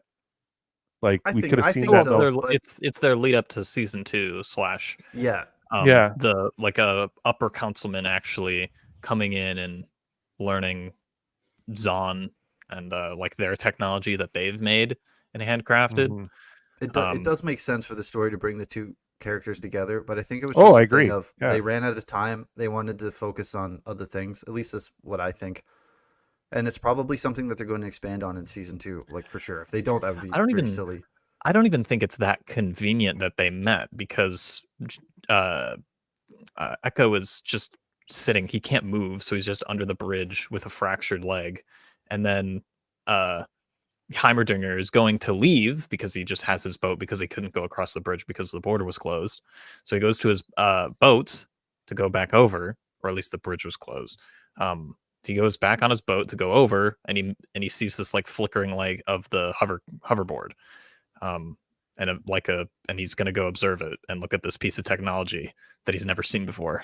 I think it makes sense pretty much. Yeah, and I did have another problem with it that sort of like got solved for me rewatching it because I always thought, why didn't his Firelight buddies come and rescue him? But like, realistically, if their plan had gone to plan and they got across the bridge, he wouldn't have been expected back yet. So I sort of explained that away with that. Yeah, they don't got iPhones yet, so. And I do love the little discussions that they have about the board, or at least just the little thing about the fan blades and like, oh, the air is denser down there. I actually kind of like that because it's true. Yeah, I like that too. People are like, oh, it's a sci-fi. It's like, no, that doesn't make it a sci-fi. Sorry. Just if they just say the word it's a science, high fantasy thing. Yeah, it's high fantasy, 100%. It's sci-fi elements, sure. I just feel like the pacing for especially for the last 2 episodes, like how it was sped up, and you had all these side stories or arcs, and you're frantically making you feel like there's like a lot happening, but it leads up to a payoff. This episode kind of the pacing was off a little bit for me, just a little bit, and I feel like with the Heimerdinger thing, I think you could have done that earlier in the episode. There's a lot of slow pacing stuff in here for sure. Yeah, it just kind of. I think this episode just kind of throws me off a little bit. Just, I'm not saying a lot. I'm just saying a tiny bit. It's just I like the episode, but it just kind of throws me off a little bit. But yeah, I would say about a 7.5 out of 10. That's where I would go with it. But yeah, I'm really curious where it goes in season 2, and I hope it doesn't, become this. I don't even care if it's good or not because season 1's already good. It's like a complete story in terms of like the characters, with Jinx and Vi. So that's complete to you. It's like the opposite of complete. I mean, there's a full story arc, but we haven't had like a resolution at all. The resolution is now the council's dead. It's the bomb. That's the resolution. We could talk about it next week. That's not a resolution. That's like a beginning of a new act. Yeah. Yeah, it's a resolution of Act 3 leading into Act 4. Uh-huh. That's British for you're a fucking idiot. Texans will say "bless your heart" or whatever. Yeah. Oh yeah. They say that. Up here. Well, I want to say a huge thank you to these guys again for coming on. I appreciate it, guys. I guess we can quickly go around the horn and let everyone know where you're going to be, about your channel. Amateur, where are you going to be this week? Do you have anything going on with your channel? other than being here next week, nothing. And I'm going to be gone for a month. I'm going to be out of the country. So. Okay. What country are you going to? I'm going to Nicaragua. Oh, wow. Should be fun. That sounds disgusting. Nicaragua, like. It's in South America. It's very hot there. I've never been to the equator, so. Are you gonna take ayahuasca or something? What? Ayahuasca. Yeah, you're not gonna go on one of those ayahuasca retreats like all my friends do. They all come back vegetarians. They can't eat meat anymore after they do it. No. I'm probably gonna drink myself to death. But here. Oh, that's nice. Cheers. You're gonna drink one glass of water. That's what you're gonna do. Yeah. Cheers. I'm gonna have Cheers. half a shot of tequila. Montezuma's and just die. revenge. Yeah. Enzo, where are you gonna be this week? Well, I did just release Kazam, which is very funny. Watch our little Mystery Science Theater style riff of that. I'd never seen it before. It was a weird movie. And then I am supposed to be on Northern English Bastards channel tomorrow to talk about Terminator 2. And Saturday, I'm going to talk about American History X on Lance's channel, Outcast Creative.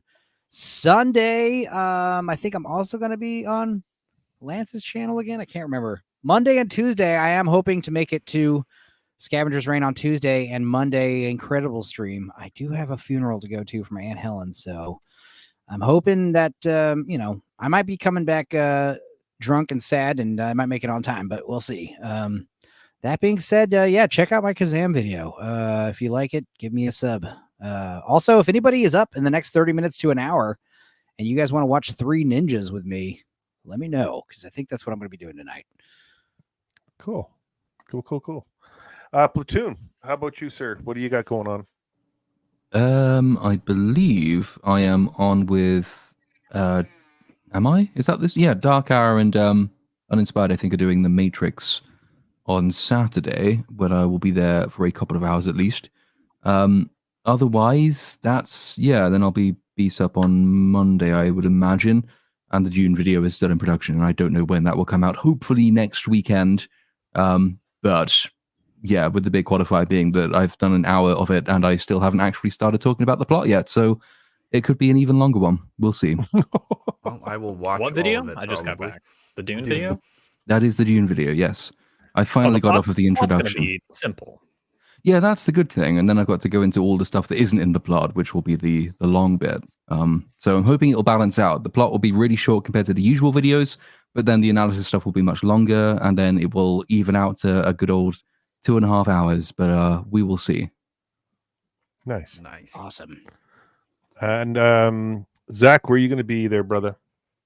Well, I got 11 hours left on my Kickstarter campaign, so I'm just kind of still being laid back on just watching that, see how high it's going to go before the funding ends, and I'm just pretty much working on the book, just wrapping it up, and honestly, I've just been like kicking ass with a lot of my drawings. I don't know. Recently, I just been working on sketch covers and 9x12 bust shots and certain commissions and left and right. So I'm killing it right now. I want to keep up that consistency.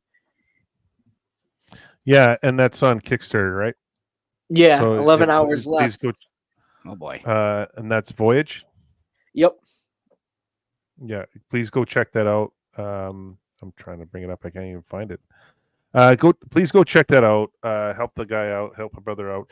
And Zach will also be donating a piece of art, one, maybe two. I'm not sure what you want to donate. A couple pieces. Yeah. April 6th, we'll be doing an art auction, but I'll talk about that more after. Yeah, I'll probably auction off some stuff. I got some autographed posters I've done. If you guys are, I don't know, Victor Wooten fans or something, I got some stuff laying around. Or I can make something. Nice.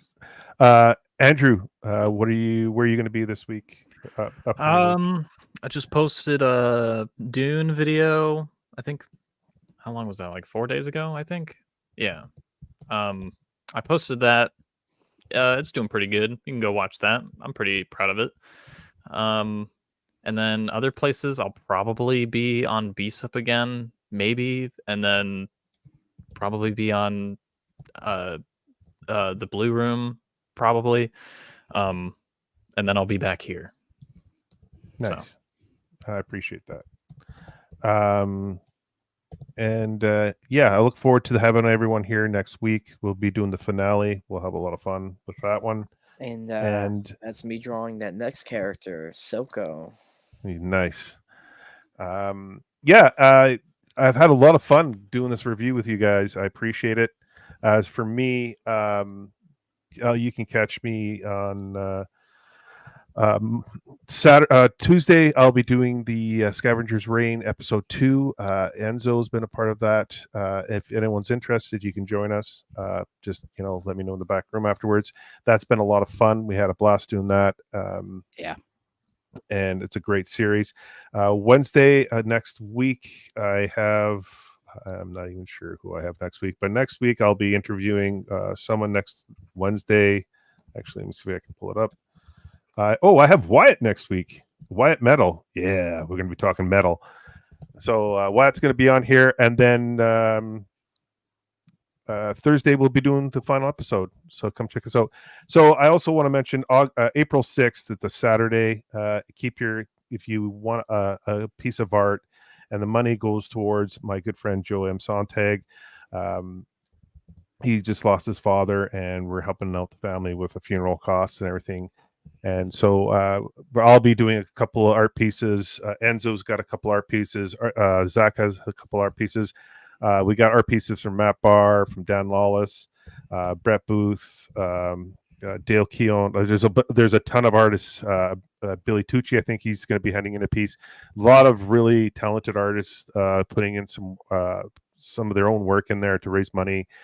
Save your money. Buy an original art piece from these guys. It'll be on my channel here first, and then we'll be going over to Michael Bancroft's, and then we'll be going into Jeremy Ice and Fire's channel to end it all off. So join us for that, please. I greatly appreciate it. Guys, I thank you so much for coming on again. I've had a blast tonight. It was a lot of fun, actually, tonight. And we'll end tonight off saying good night. Arrivederci. See you next week. And everyone, take care. Yeah, everyone, take care.